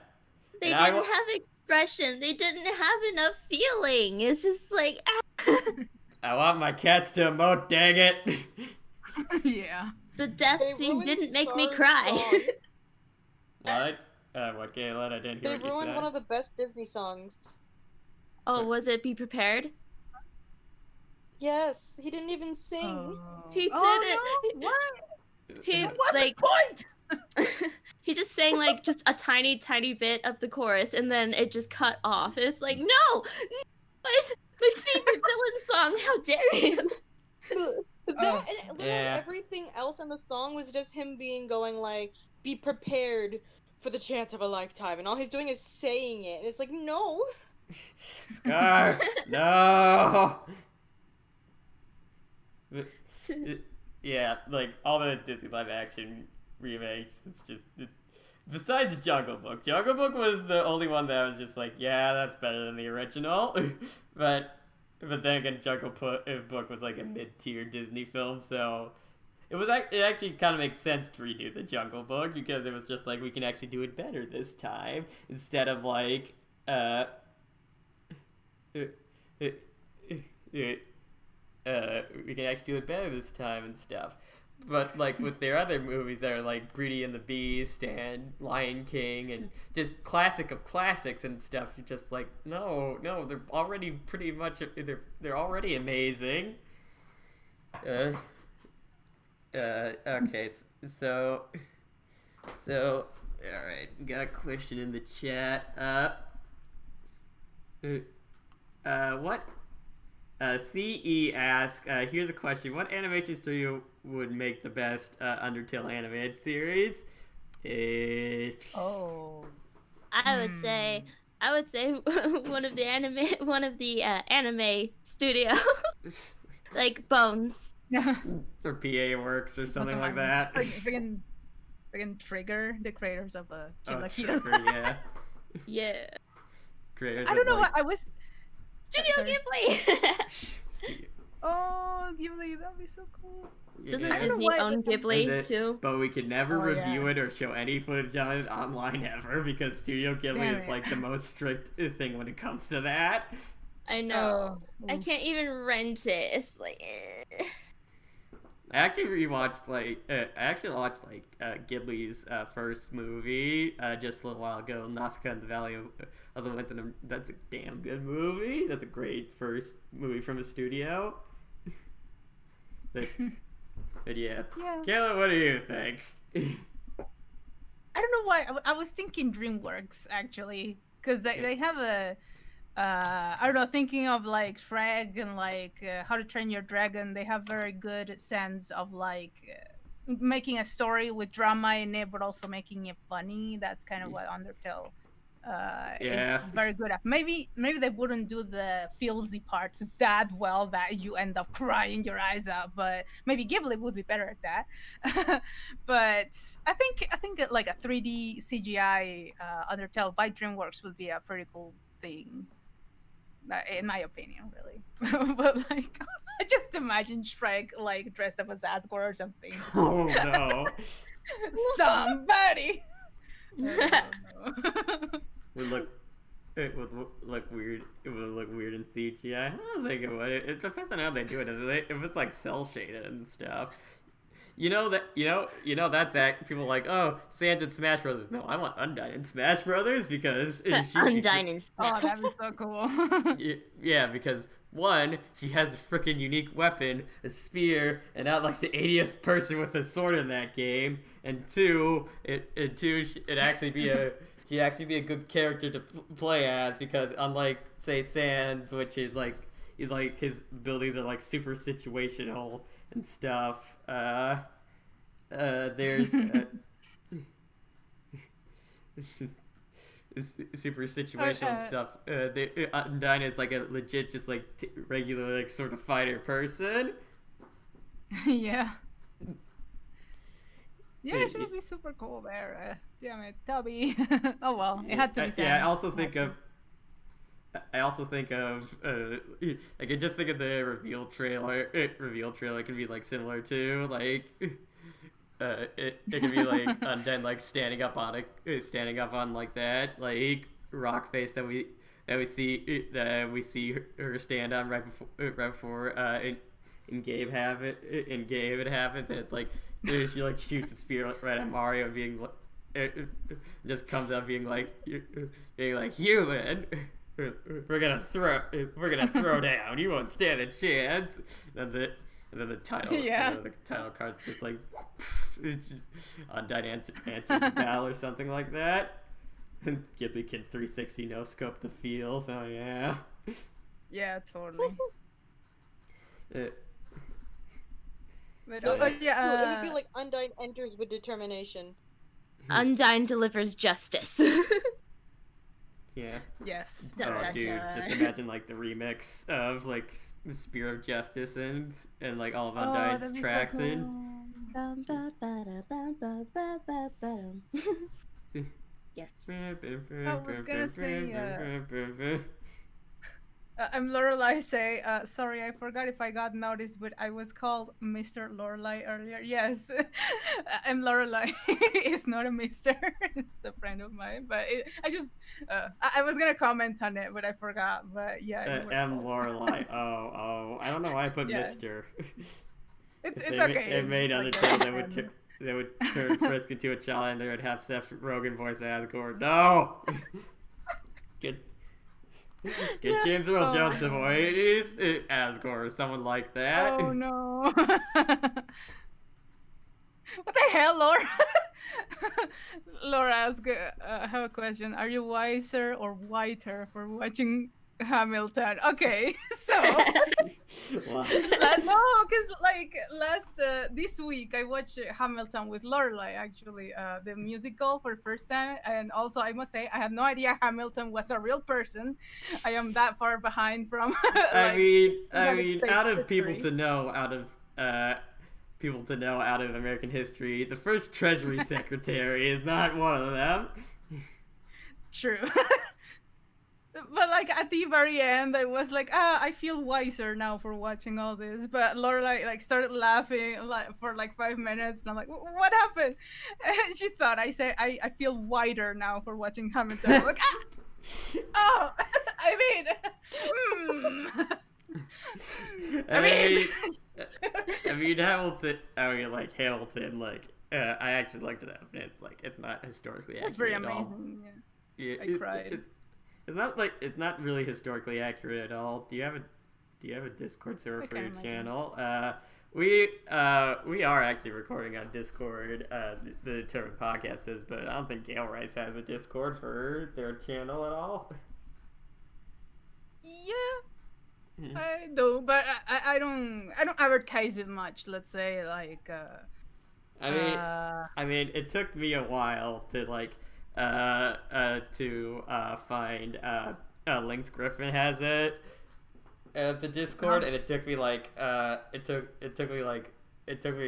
years and years of like reading their content to be like to actually scroll down far enough and be like, they have a Discord. Yes. What? Which by the way, Cooking, I'm honestly surprised that you didn't join. I sent you the link to it and everything. I forgot, and then by the time I remembered, then the link was invalid. Well, fine. I'll just send it to you now. And it felt too awkward to ask for another one. Well, I'll send it to you now. Okay, thank you. All right. I mean, if you guys are okay, CE is capable of sharing the link to my server in the chat. Oh yeah. You guys it. Yeah, if you guys want to share the link to the server, that's completely fine. Okay. You're gonna get possibly a whole 5 people joining because of this. Oh. What? No, it's fine. Like, fine. people that know me are already there. So, but yeah, no, that's fine. Like usually I advertise it when I stream, so we often get like 1 to 3 to 5, but like that's chill. I really don't like it when servers get like thousands of people. It's like I don't know how to keep track of this. So like I have about server 300. I'm in right now, if I'm correct, is the one that Ashley Nicholson runs, Honeycord and stuff. Which, by the way, I did start podcasting because of the Honeycast. I love the Honeycast. Senpai noticed me. Chronicast. That sounds super Shit. familiar. Hang on, I know how I can make her notice me. Oh, Ashley. Now she just shivered for some reason, and she doesn't know why. No, you didn't say it sexy enough. Hang on, let me drink my water so I can. My throat's getting parched.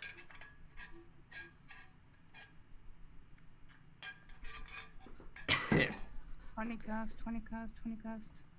I'm like, okay, I'm gonna look it up. I'm like, I know I've heard that before a lot. It's basically like one of the cleanup animators for Hazbin Hotel decided to like start streaming herself working on Hazbin Hotel stuff before the show came out and stuff, and she got like a voice actor for Angel, Dust Dawn, and Alistair, and that's when it got really popular. All right. Oh, that's so cool. Yes. Probably. Ashley is an inspiration. Love her. Really hope that her original animation Hell Puppy really works out. One of the Hell Puppy, the one with the devil puppy purple that throws fire. Yes. Right. Okay. Yeah. I remember now. That was so cool. Like, oh, so many cartoons. So many cartoons. I want all the cartoons. Yes. What did you guys think? I think that's supposed to be think of Hell of a Boss. I liked Hell of a Boss, but I didn't really love it until like episode 2 and 3 because that's when it got more like emotional and stuff. Isn't she dating the VA for Angel? Yeah, she is. Yeah, she is. Lorelai. Oh. I just remember one time, like, they advertised their podcast, and like, I forgot if it was a Honeycast or some other podcast, but they were like, please don't ask about Hazbin Hotel, we're gonna ignore it. And I'm like, whoa. Wow. Oh my god.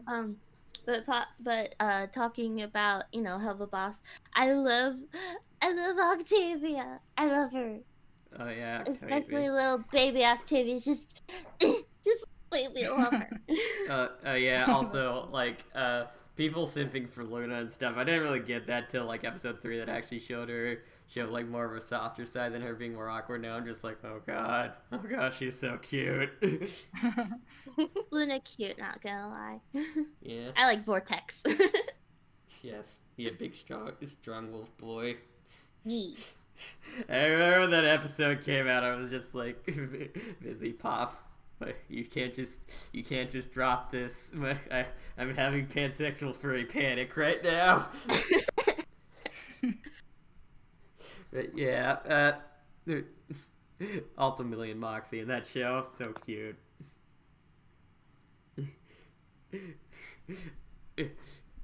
I remember me and my brother just like watching that episode, and for the next week we were like quoting it like Millie, where do you get foreheads? I wanna kiss them. Wow. I love that woman. I bet she pegs you. Doesn't she? And say what they do alone is their business. It's like, I feel all drinky. A human called me a possum.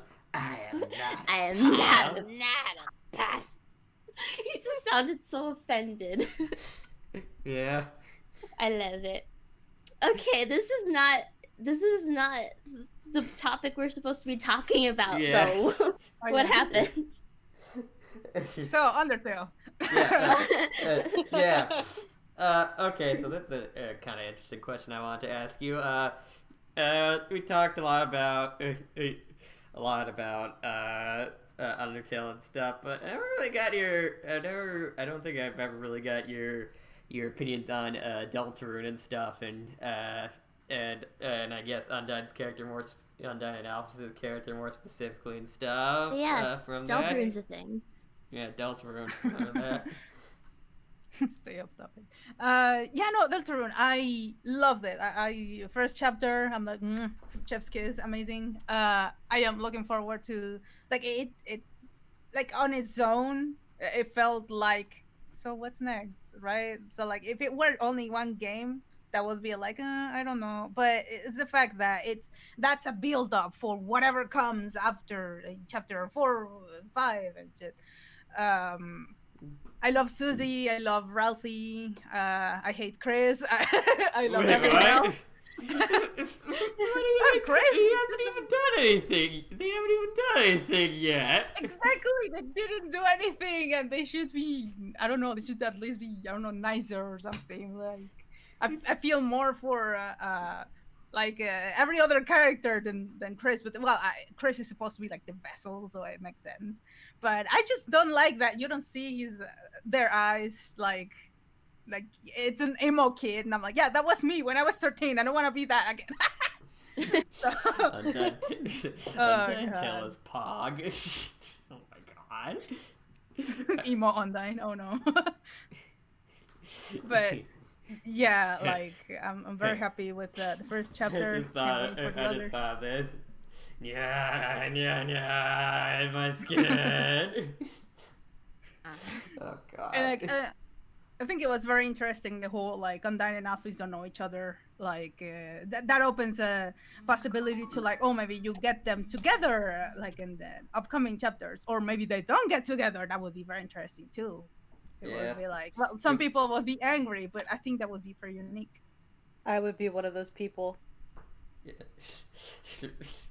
Yeah, Undyne and Alphys don't get together, and Caitlin just like bursts into Toby Fox's house and being like, "You're gonna fix that right now." yeah, that's. I'll get my torch and pitchfork ready. No. Wait, Lorelai was like, "Wait, Gabe, didn't you animate a thing for Undyne Tale?" Yeah. Yeah, it was Yeah. Deltarune doesn't even finish. Lol. I can still ask opinions on it. Still ask what they like about it so far. Not the whole thing, obviously, but so far. Oh god. Yeah, Undyne Tale was. I'm surprised how well Undyne Tale did, even though it's like super short. Like it got. I know I have more than 1 million views on YouTube, and I was like, why? But I guess it was well animated or whatever. But it was very cool, very fun. System better, yeah. Cupcake, that is very true. Yeah, the combat system is pretty. Yeah, it's entertaining more than Undertale. Dr. Mike asks, what's your opinion on other animated series like Underverse or Glitchtale? Me? Yeah. I have not seen. Damn it, I don't recall Underverse, but we said with all those different Sanses. Oh right. Oh, okay. I have not seen it simply because I don't care much about Sans. But what I've seen from the animation is like very, very well animated as well. Yeah. So that's quite amazing. I guess it's just not for me. Like I try to watch it, but like I don't know, it just didn't catch my attention. But not saying it's bad. It's just not for me. I mean, it took me until like late last year for me to finally watch it, and I still haven't watched X-Tale or the first episode of season 2 of it yet. Which I know that's just gonna make some people in the chat just be like, "What are you, you monster?" Yeah, that's fine. I guess my one thing would be like, why Sans? Like we already have one Sans. Why do we need another like 10? But I know that's a very fandom thing, and people just like Sans that much. And okay, you would argue, well, you did Undyne Tale. Yeah, that's a joke. That's a joke. Everyone is Undertale. It's ridiculous, right? And I take it as a joke. But something that's supposedly serious and all, and it has all this, I cannot take it seriously. So I cannot say it's bad, but I don't like it. It's not for me. Glitchtale, however, I do like the story a lot. The animation got a lot better. And I'm very proud of the animator for doing all of that. And we love you, Camilla. Please come on the show and share all those beautiful subscribers with us. Oh god.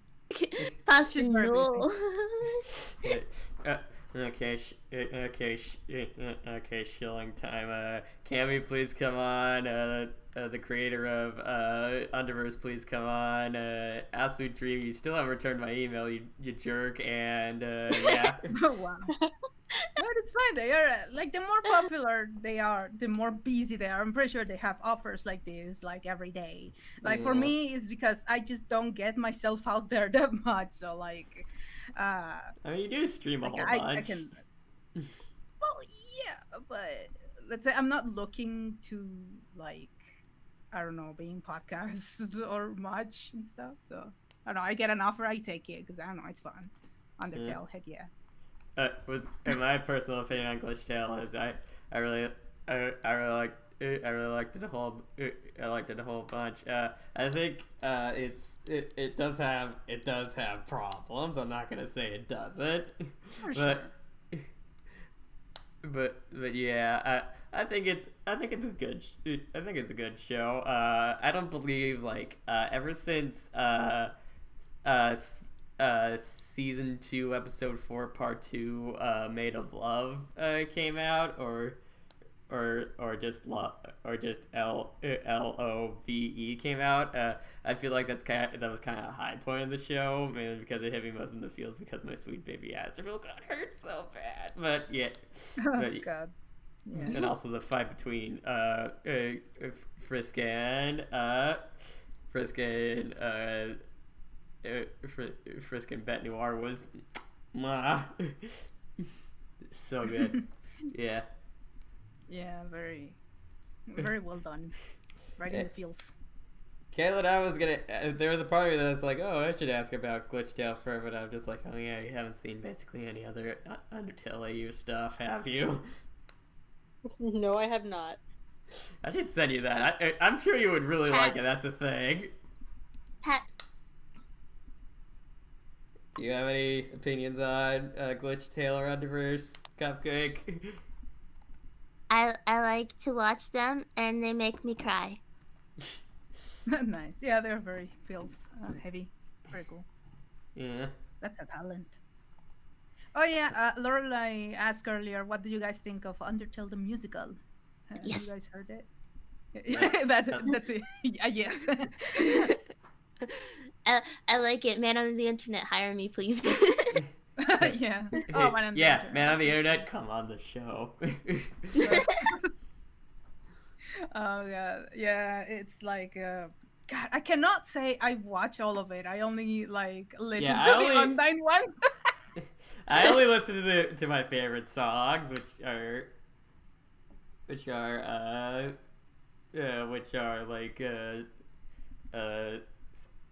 oh geez, you're not happy, but yeah, there's I've only watched like my favorite songs and stuff from that musical type thing. But yeah. Anyways, just gonna. Yeah, like they are pretty amazing. I like that they made a compilation of all the whole show, and it's like 4 hours long. It's like, Well, that's actual musicals ain't short. Well, true. Well, yeah, true. I mean, I don't watch many musicals. Hamilton was like the second one I was watching, right? So, but yeah, it was, and also the performances and all, like, at least from what I heard, because I don't remember much, but yeah, very amazing performances all the time. Oh, and Lorelai was actually Toriel in that. If you didn't recognize her before. Yes, So- Lorelai. Just so you know, just so you know, Lorelai, your voice was really good in that thing. Yes, yeah, it's very amazing. Mm. And like, You're probably the best Toriel voice I've heard. yeah, she's like my how you call it, my headcanon Toriel. Like, I cannot hear any other Toriel, or like when I read comics with Toriel, I imagine her voice. Like, it's just that fitting. Oh god. Oh yeah, she says 4 hours is a bit too long for a musical, but not outside the range for a musical. That's why they get intermissions. Yeah, yeah, very true. I do recall. Well, an opera would be like 4 to 6 hours long. So it's like, those were other times. Undertale the opera. I guess it's not over till I guess not over till the fat lady sings. So I guess Toriel would have to be the last person to sing in that. That lady. Oh my god. Hey, she looks, Oh, no. hey, she looks damn good for her age, which is like several, Oh, yeah, for which is like sure. 1,000 something. Yeah. 1,000 something. Yeah, we don't know. We don't know how old she is. You don't ask a lady her age. 512 and a half exactly. No. Hey, Toriel does not look a day over 400. Yeah. I mean, you're not wrong. Operas can be Oh, like God. 12 hours. Oh. That Well, reminds yeah, me of but long. you're right. That reminds me. Speaking of long media and stuff, like me and my I showed my brother the Lord of the Rings trilogy for the first time. Just earlier this year. He loved it to bits and all that. And I was just like, next time we watch the Lord of the Rings trilogy, it's gonna be the extended edition. And you looked at the times for it. It's like Fellowship is like extended. It's 4 hours. Two Towers is 3.5 hours, and Return of the King's like 5 hours. And the Return of the King was just like, 5 hours. Oh my god. Yes. Wow. I mean, I've seen some stuff from that. They do add in a whole bunch of cool stuff. That's like that it wasn't in the film and stuff. Yeah. Greasy Mango. What is one thing you love and hate about Undertale? Oof. One, Well, I'll just say mine because it's quick. One, I love the characters. Two, I hate how slow you are. Okay. like how slow you walk. Wow. That's I love the story. I love that you can do like you can kill or befriend enemies. That's very unique, pretty awesome. Not saying it's the first game to do it, but it's pretty unique, awesome. The story, the characters, and one thing I hate about Undertale is Jerry. Yeah. Oh yeah, I forgot. All the characters except Jerry. Yes, Yeah. for you, Jerry. That's how amazingly bad he is. Like you say all the characters because you don't remember about Jerry until later. Yeah, exactly. Yeah. One thing I love about Undertale, and one thing I hate about it, I guess. Love. If I could pick like this speed specifically, where I'm just like, yes, I love this game. I mentioned I mentioned it a couple times before, but it would be where the actual like song for Undertale plays, like the actual song for that, like talking about Azrael and Kara's story and all that. But that was the thing where I was just like, where I was just bawling my eyes, and I'm just like, I love this game. I love it so much. And one thing I hate about it is I can never replay it for the first time ever again. Oh God. And also just the sort of thing that I haven't. Just the sort of thing is I wish I got into it sooner, and more specifically, I wish I got into like writing fan fiction or stuff sooner, because I could have been way more popular than I am now. That's just kind of It makes sense, but like in the end, I don't know, the popularity, quote unquote, that I got from Undertale, like it fades off because people move on to other things. So I always say it's okay to make your content maybe not revolve around one franchise, but revolving more around you and like what you have to say about, or what's your opinion, what's your personality, like. Because dedicating your entire life to a fandom is I did it for like 3 years, and I can't say I'm very like hyped about it nowadays. I wish I could move on to other things, but it's very hard. I still love Undertale though. Don't get me wrong. I still love Undertale. I continue doing stuff, but I wish I could make money from other things. You get me? We say all this and just like Deltarune comes out and the clock's gonna basically like age back like 5-6 years and we're gonna be like, I love this game so much I don't need anything else. Yes, Deltarune. All of it in my face. Yes. All this in my face. Yes. This time I'll be over. This time. I mean, you're talking about like your thing, you like the attention you got from your story and from your animations and stuff.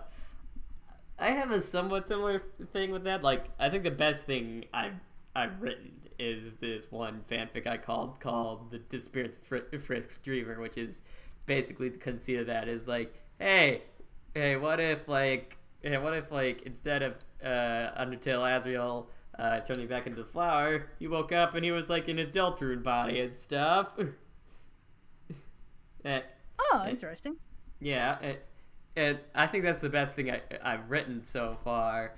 But that's not my most popular thing. My most popular thing is like this fanfic that which I did put a lot of work into and stuff called Out of the Void. But man, I'm just like looking back at it, I'm just like,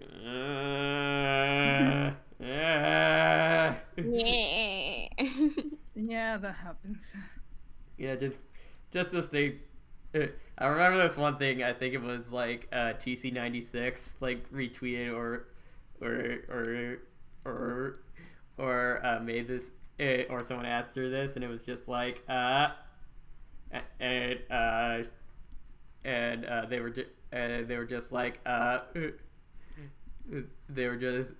someone asked like, what's the first thing you do after you post a new piece of artwork, and they were just like, I stare at it long enough until I find something wrong with it. Oh yeah. Yeah. Yeah, it applies to everything, really. Yeah. Just if you just look at it, honestly, if you look at something long enough, it'll fall apart. Because honestly, that's how all things are. But yeah. Anyways, it's similar to like when you repeat a word many times, then it starts sounding off. Yeah. Yeah. Then it doesn't sound like a word anymore. Yeah. Lorelai, Growth Spurt. Oh yes, that AU. That is also a really great AU with Growth Spurt, Asriel and stuff. Love that AU to bits. Again, Patu, Birmingham or whatever your name is. Please come on in here. It would be like just 3 hours of me discussing like Asriel's psychology with you, but it would be great, I swear. I mean that's the fun thing. It's just like. That's one of the things that I'm just like, how is this a good character I'm doing? And I'm just like, could I write a psychoanalysis paper on them? If so, they're pretty good. I think so because like a lot of characters are just like meat-headed or one note and stuff where you're just like, I couldn't think of like a whole like backstory or psychoanalysis of how they think and how they feel. But if you can, I think you're pretty good. Yeah. I remember like I actually called it like I was thinking about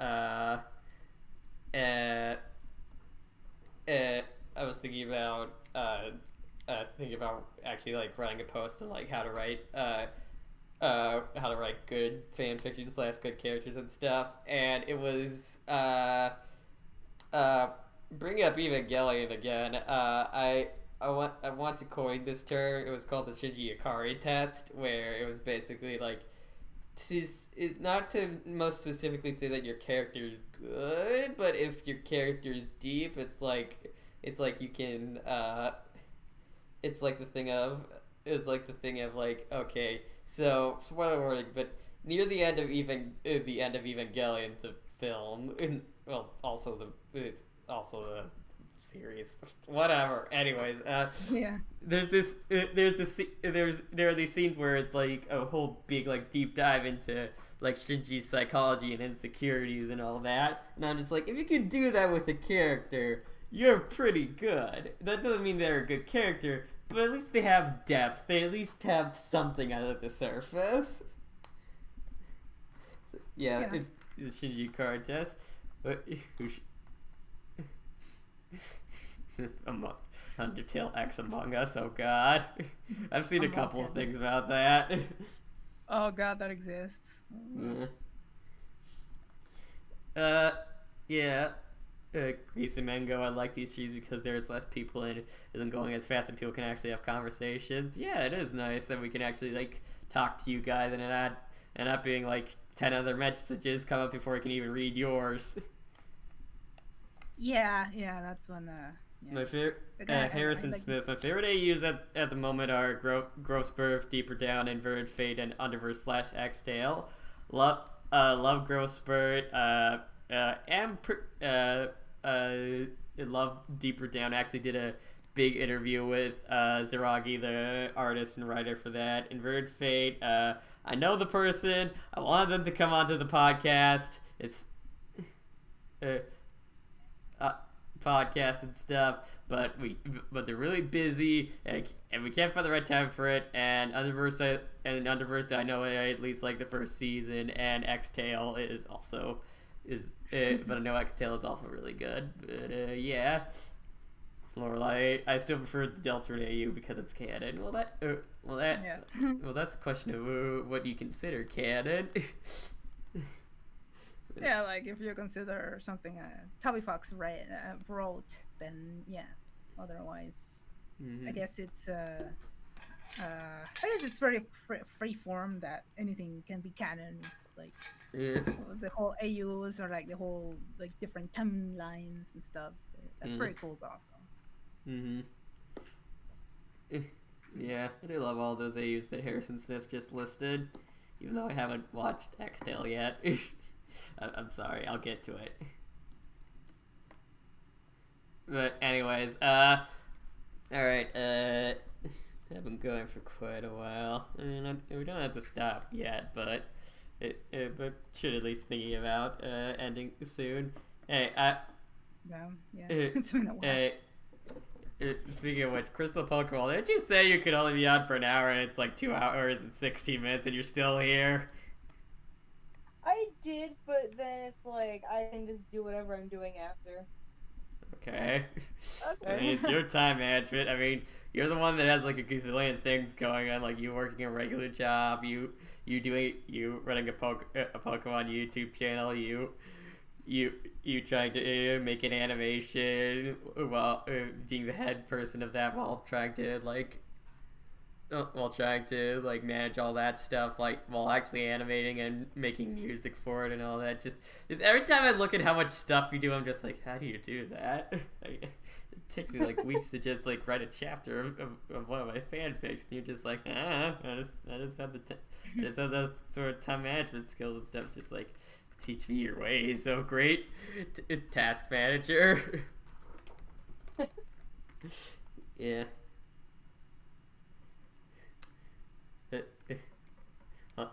Lorelai, Homestuck is the only one where all they use are officially canon, especially after the Homestuck afterlogs. Oh, Homestuck, I also like you, even though the epilogues were a thing. But yeah, and I love Homestuck so much. Is for those wondering, on my profile picture, I know you can barely make it out. Like, I can barely make it out for me looking at it right now. But my dear Anthony is he's wearing a red jacket, which actually I'm wearing right now, but also a space T-shirt and stuff, which from Homestuck, which is really great. But, yeah. Nice. Understuck. Oh god. That is actually a comic. I have seen that. Oh my god, that exists. Okay, if it's in crossover AU with Undertale, it probably exists somewhere. that I learned today. Yeah. Go. Okay. So. Okay, so. Hometail. Hometail sounds like quarantine. Am I right? Delta stuff. Quarantale. Corntail. Quarantine. My child, remember to wear a mask whenever you go out. Yeah, social distance. And I also, video call on Zoom once a week or so. Yeah, Check in I on just everybody. imagine the Undertale characters in the Zoom call. Hello, everybody. Are we even sure that monsters can get this stupid virus thing? I don't know, but we're being safe. Alpha said we should. And then Papyrus is like, Sans, get over here and talk to everyone. And then you just hear him off to the side, like, sup? Sans, get. Has to drag him over. Yeah. There is somewhere a Hamilton musical with Homestead and Undertale and Steven Universe on it somewhere. Oh god. We don't Oh suck no. I would not be surprised. I just look at crossovers like that and I'm just like, no. I have limits. I mean, I write fan fiction and stuff, but I have limits. I It's usually funny, at least... When I was like 14, I made a comic, but like I didn't post it anywhere. That was before I had internet access. But like I made it on paper. But it was a crossover between Zelda, Fully Cooley, Shelling Showdown. I know it was Fully Cooley. What else was there? Okay, I think those were the three main. But I was Elfen Lied, this bloody anime from like 2003. Yeah. So it's like you can do all of that. Let your like freedom of speech and freedom of creation to do all of that. But if you're gonna post it on the internet, be ready, be fucking ready. Because that reminds me of like I didn't used to write fan fiction stuff, but I used to go me and my brother used to like talk endlessly about like stuff that about crossover stuff. It's like what would happen if this happened and stuff. I remember like debating my brothers debating my brother being like, no, Super Saiyan 4 Goku is way stronger than Aizen from Bleach, and he's just like, no. Of course. Yeah. Oh god. Even though I had the big three anime back in the day, my choice was Naruto. Loved Naruto until it went on too long. But God. yeah. Anyways, this question was asked quite a while ago, but it's an interesting question, so I'm gonna bring it up. Somebody asked, what is your opinion on Sans? Just Sans? Just Sans. Just Sans. I mean, not just just Monica. Just Post-traumatic Sans. stress noises. I mean, isn't that Underverse? Anyway, so Sans, yeah, I love him. He's let's see, he's not my favorite character, but definitely he's out there. He's up there because I don't know. I just love his attitude. I love how like as an adult now that I'm tired all the time, and like doing the minimum to get money and all that. That's it's like Sans is all of us. Like when we become adults, it's like it's very you can relate to him. I don't know. You can Relatable. Yeah, Greasy Mango. Relatable. What day do we stream these podcasts? We basically do it whenever we can. We do have a preference though for like Thursdays, for like weekends and stuff like that.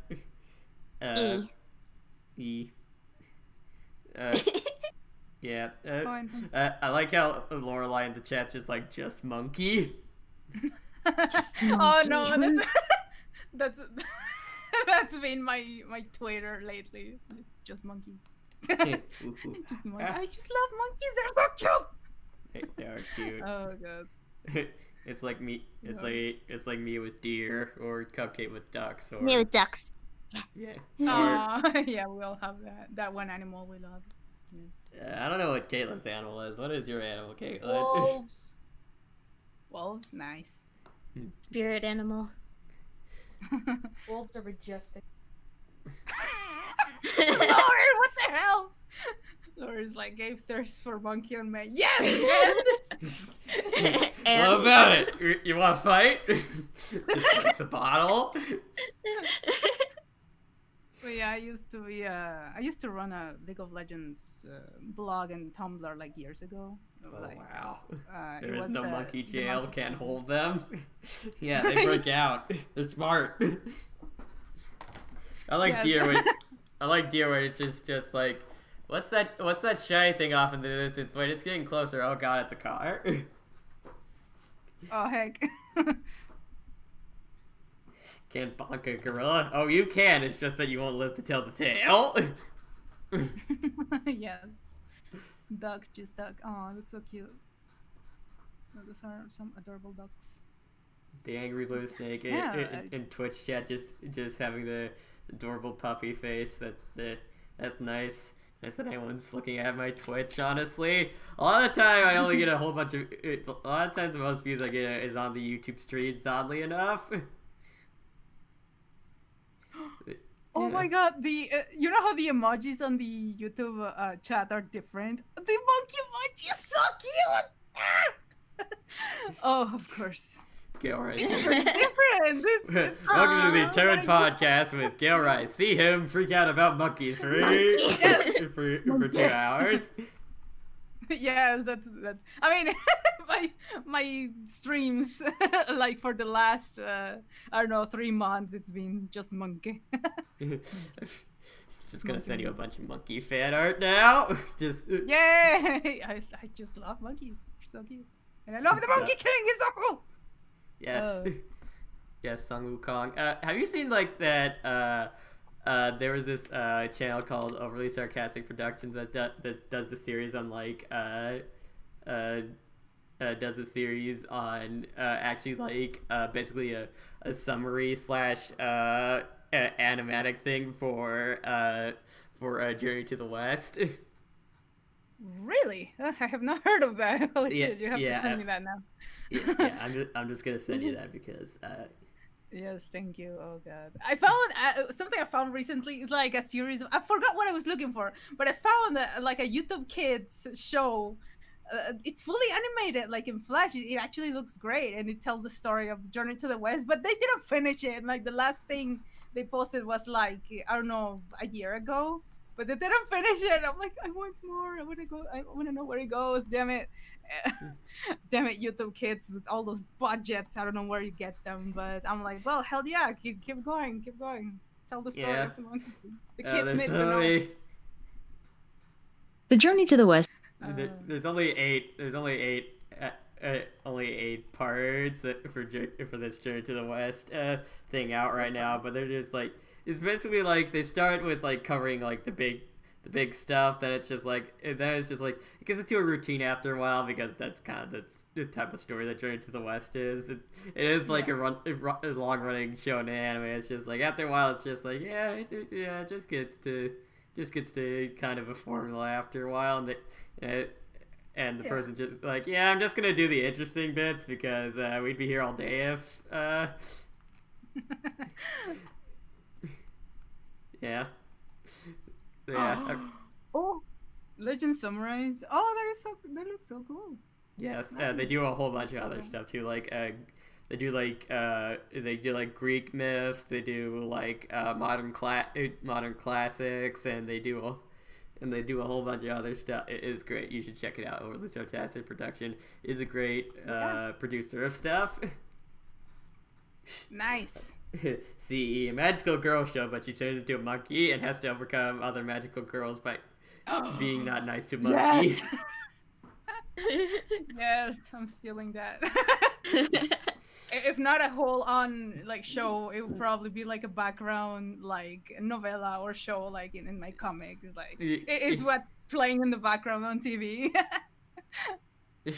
Yeah, just one Just panel. imagining a. Yes. One panel is just like a girl with a wand. The next panel is like a middle of a transformation sequence, and the next panel it's a monkey. Yes. Yeah. No, monkey in cute dress. Yes, So fluffy. that too. So Yes.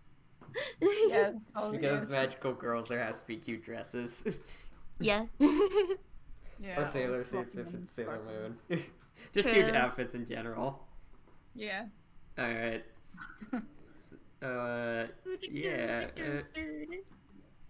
I think we're gonna wrap up soon because I had this thing called I need to get dinner soon, and my brother's I have this basically thing waiting called on. hunger.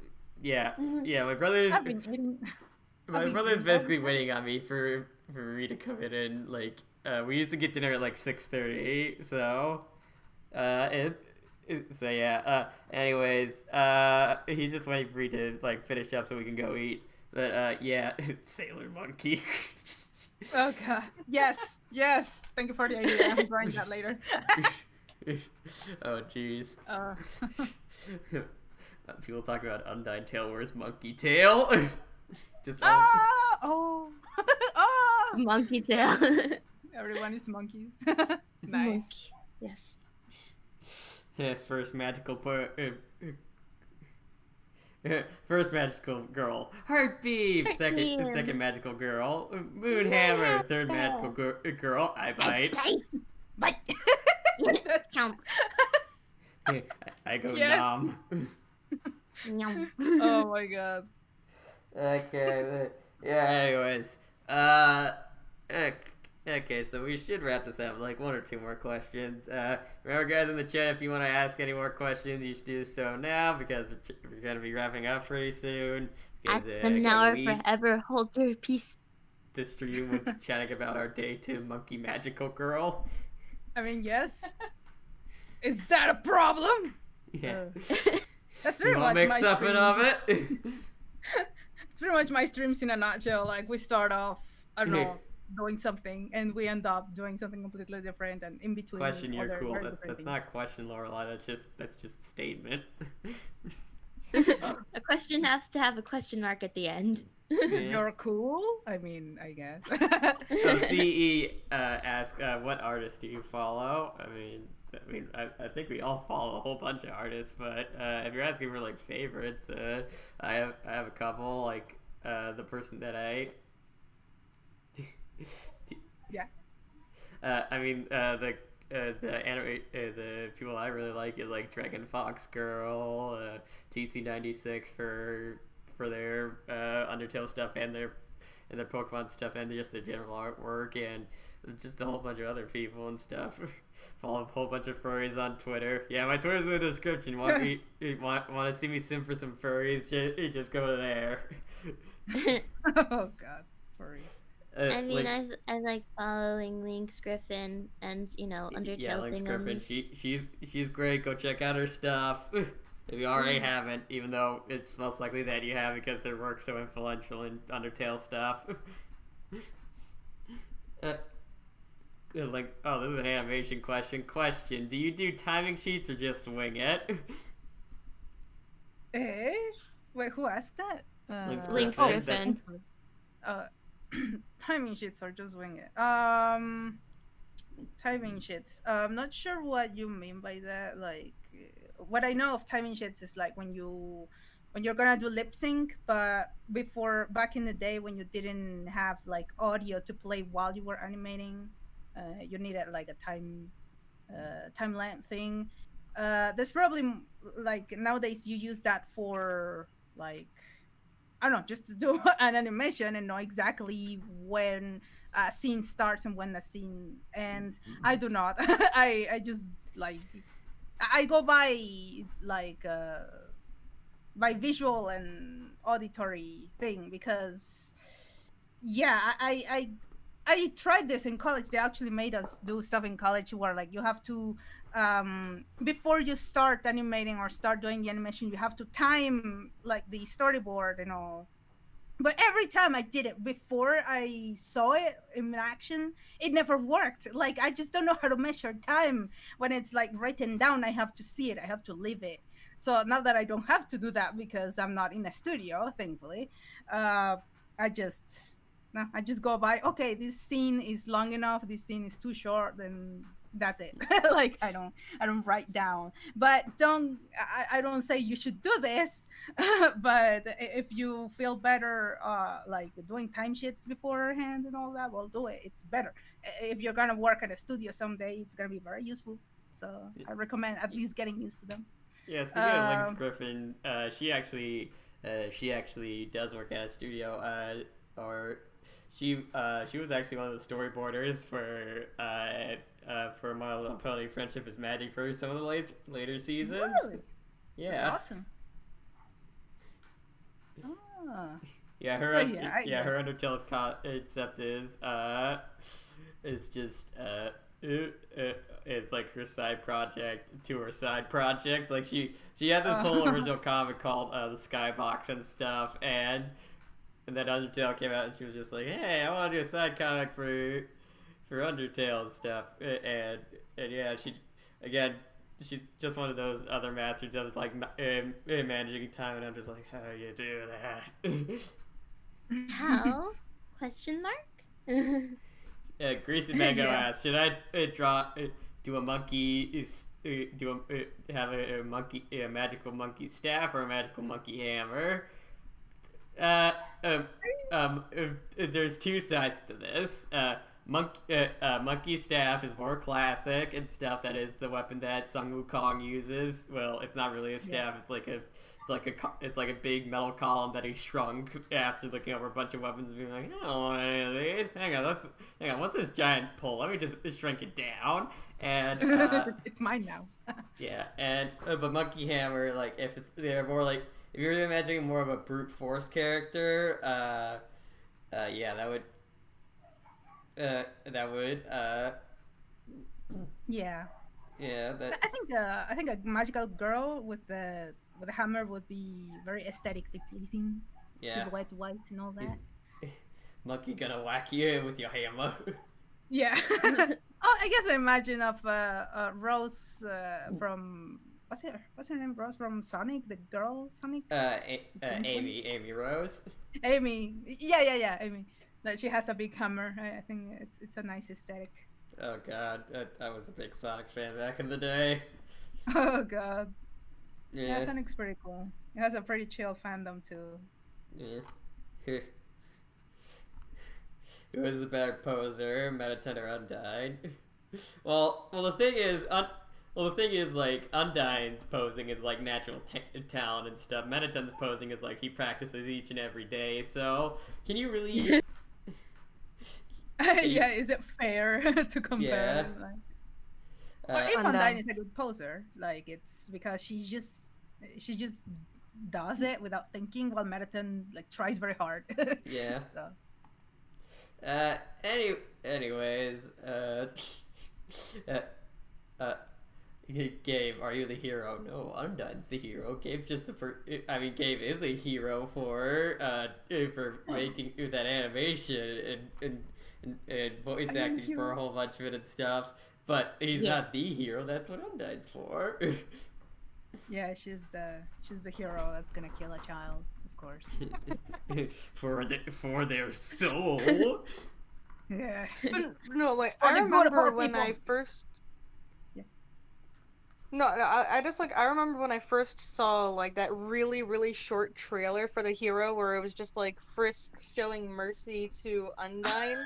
I had no idea that was gonna end up being a song. Oh, what? Didn't I put like a bit of a song in at the end of that trailer?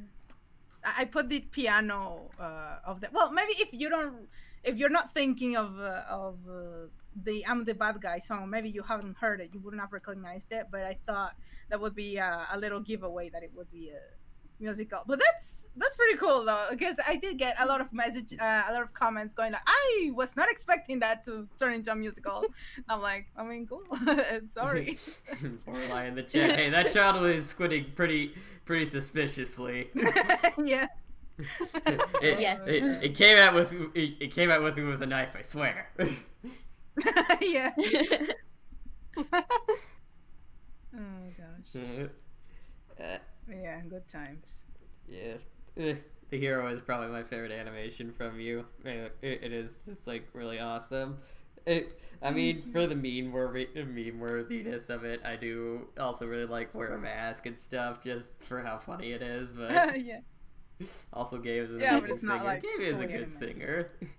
Give him praise. Is that a threat? Oh, my heart. Thank you. Hey, hey, you made good stuff, and hey, just know that carpal tunnel, carpal tunnel developing it was worth it because at least some weirdos on the internet like your stuff a whole bunch. Lore says my favorite animation is the Dampy. Oh my god, that's some like underground opinion. Thank you so much. That's like I guess that's my newest animation, but it's not Undertale, so I didn't get very big. But I am very proud of it. I want to do some song covers with Gabe. I think that'd be good. I don't know. I would love to. Bring it. I love singing, but I haven't done that at least not officially for a long time. But someday, somewhere over the rainbow. That's how I sing. Somewhere over the rainbow. I feel like animation is all then that's cheating, greasy, but at the same time, no, it's not because your favorite can be whatever you want it to be. But yeah. Anyways, I think we're gonna wrap this thing up because we haven't talking for quite a while. Oh my god, it's Yeah, all sure. Yeah, it's been like 2 hours and 40 minutes. Oh heck. Yeah. Okay. All right. So this is a question I usually like to ask last and stuff. At least ever since I really came back to doing this sort of thing. How do you feel about your current standing in the Undertale fandom, GaelRice? Like how do I feel about like can you elaborate a little? Just how do you feel about your general place in the fandom and all that, like of the works you've contributed and all that? Right. I mean, I'm very satisfied. I'm like, I don't think I can ask for more, really. Like, I feel like I reached my peak of like what I wanted is like I want my video to reach 1 million views, and I want to reach 100,000 subscribers, and I did. And now it feels like I kind of feel like I want to do other stuff. I want to move on. So I'm very happy with where I am, and again, seeing how like Fishy Love had an impact on the internet, how a lot of people still remember and like the hero. I am like, this is more than I could ask for, really. Like, there's nothing else I want, and I'm satisfied. I guess that's the short answer. Okay, real last question. When's Undyne gonna tell us about get the damn vaccine? No. It's funny because Don't give them ideas. I already have enough work as it is. The fact is that I did a tweet not too long ago. Like my mom last year asked me like, so are you gonna make another Undertale like animatic, because those get very popular? She's thinking of numbers, and I'm like, I don't know. Let's say people don't need to be told that they should get the vaccine. Is the one thing that's gonna stop slow down the whole thing. If I do it, I will feel like I'm milking it, right? So I'm like, I don't think people need it. But now that the vaccine is out, seeing how many people are refusing to get the damn vaccine because, oh, I don't need it.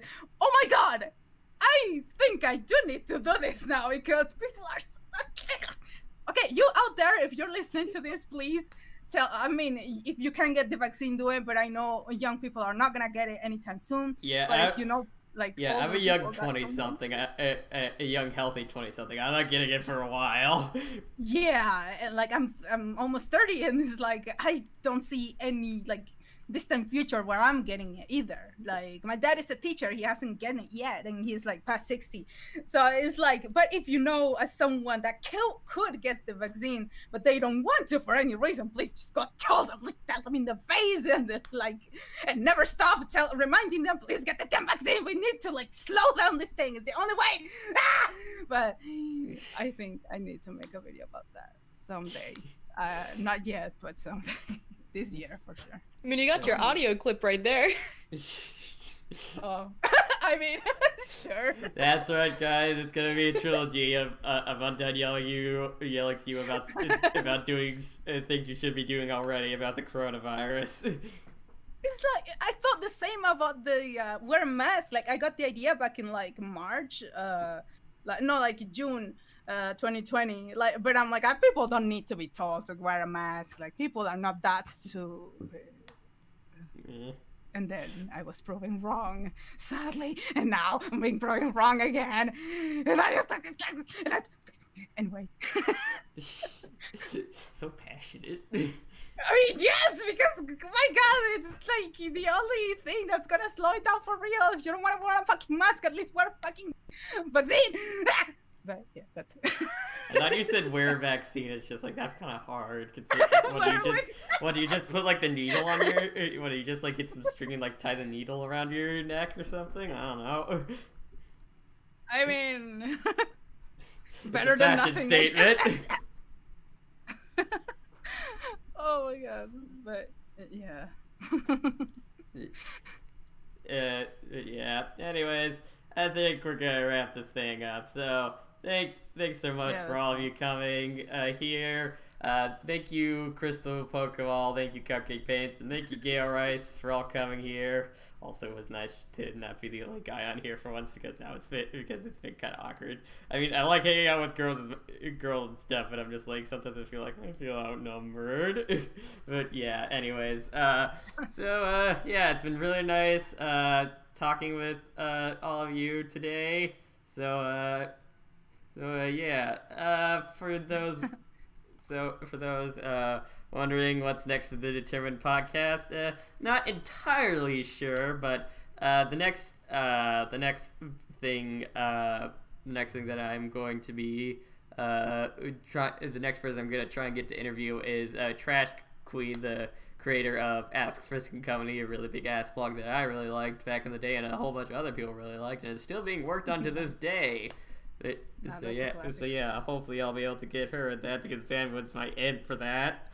Because Vanwood was also my end for getting the last couple guests on. Honestly, Vanwood, you're great.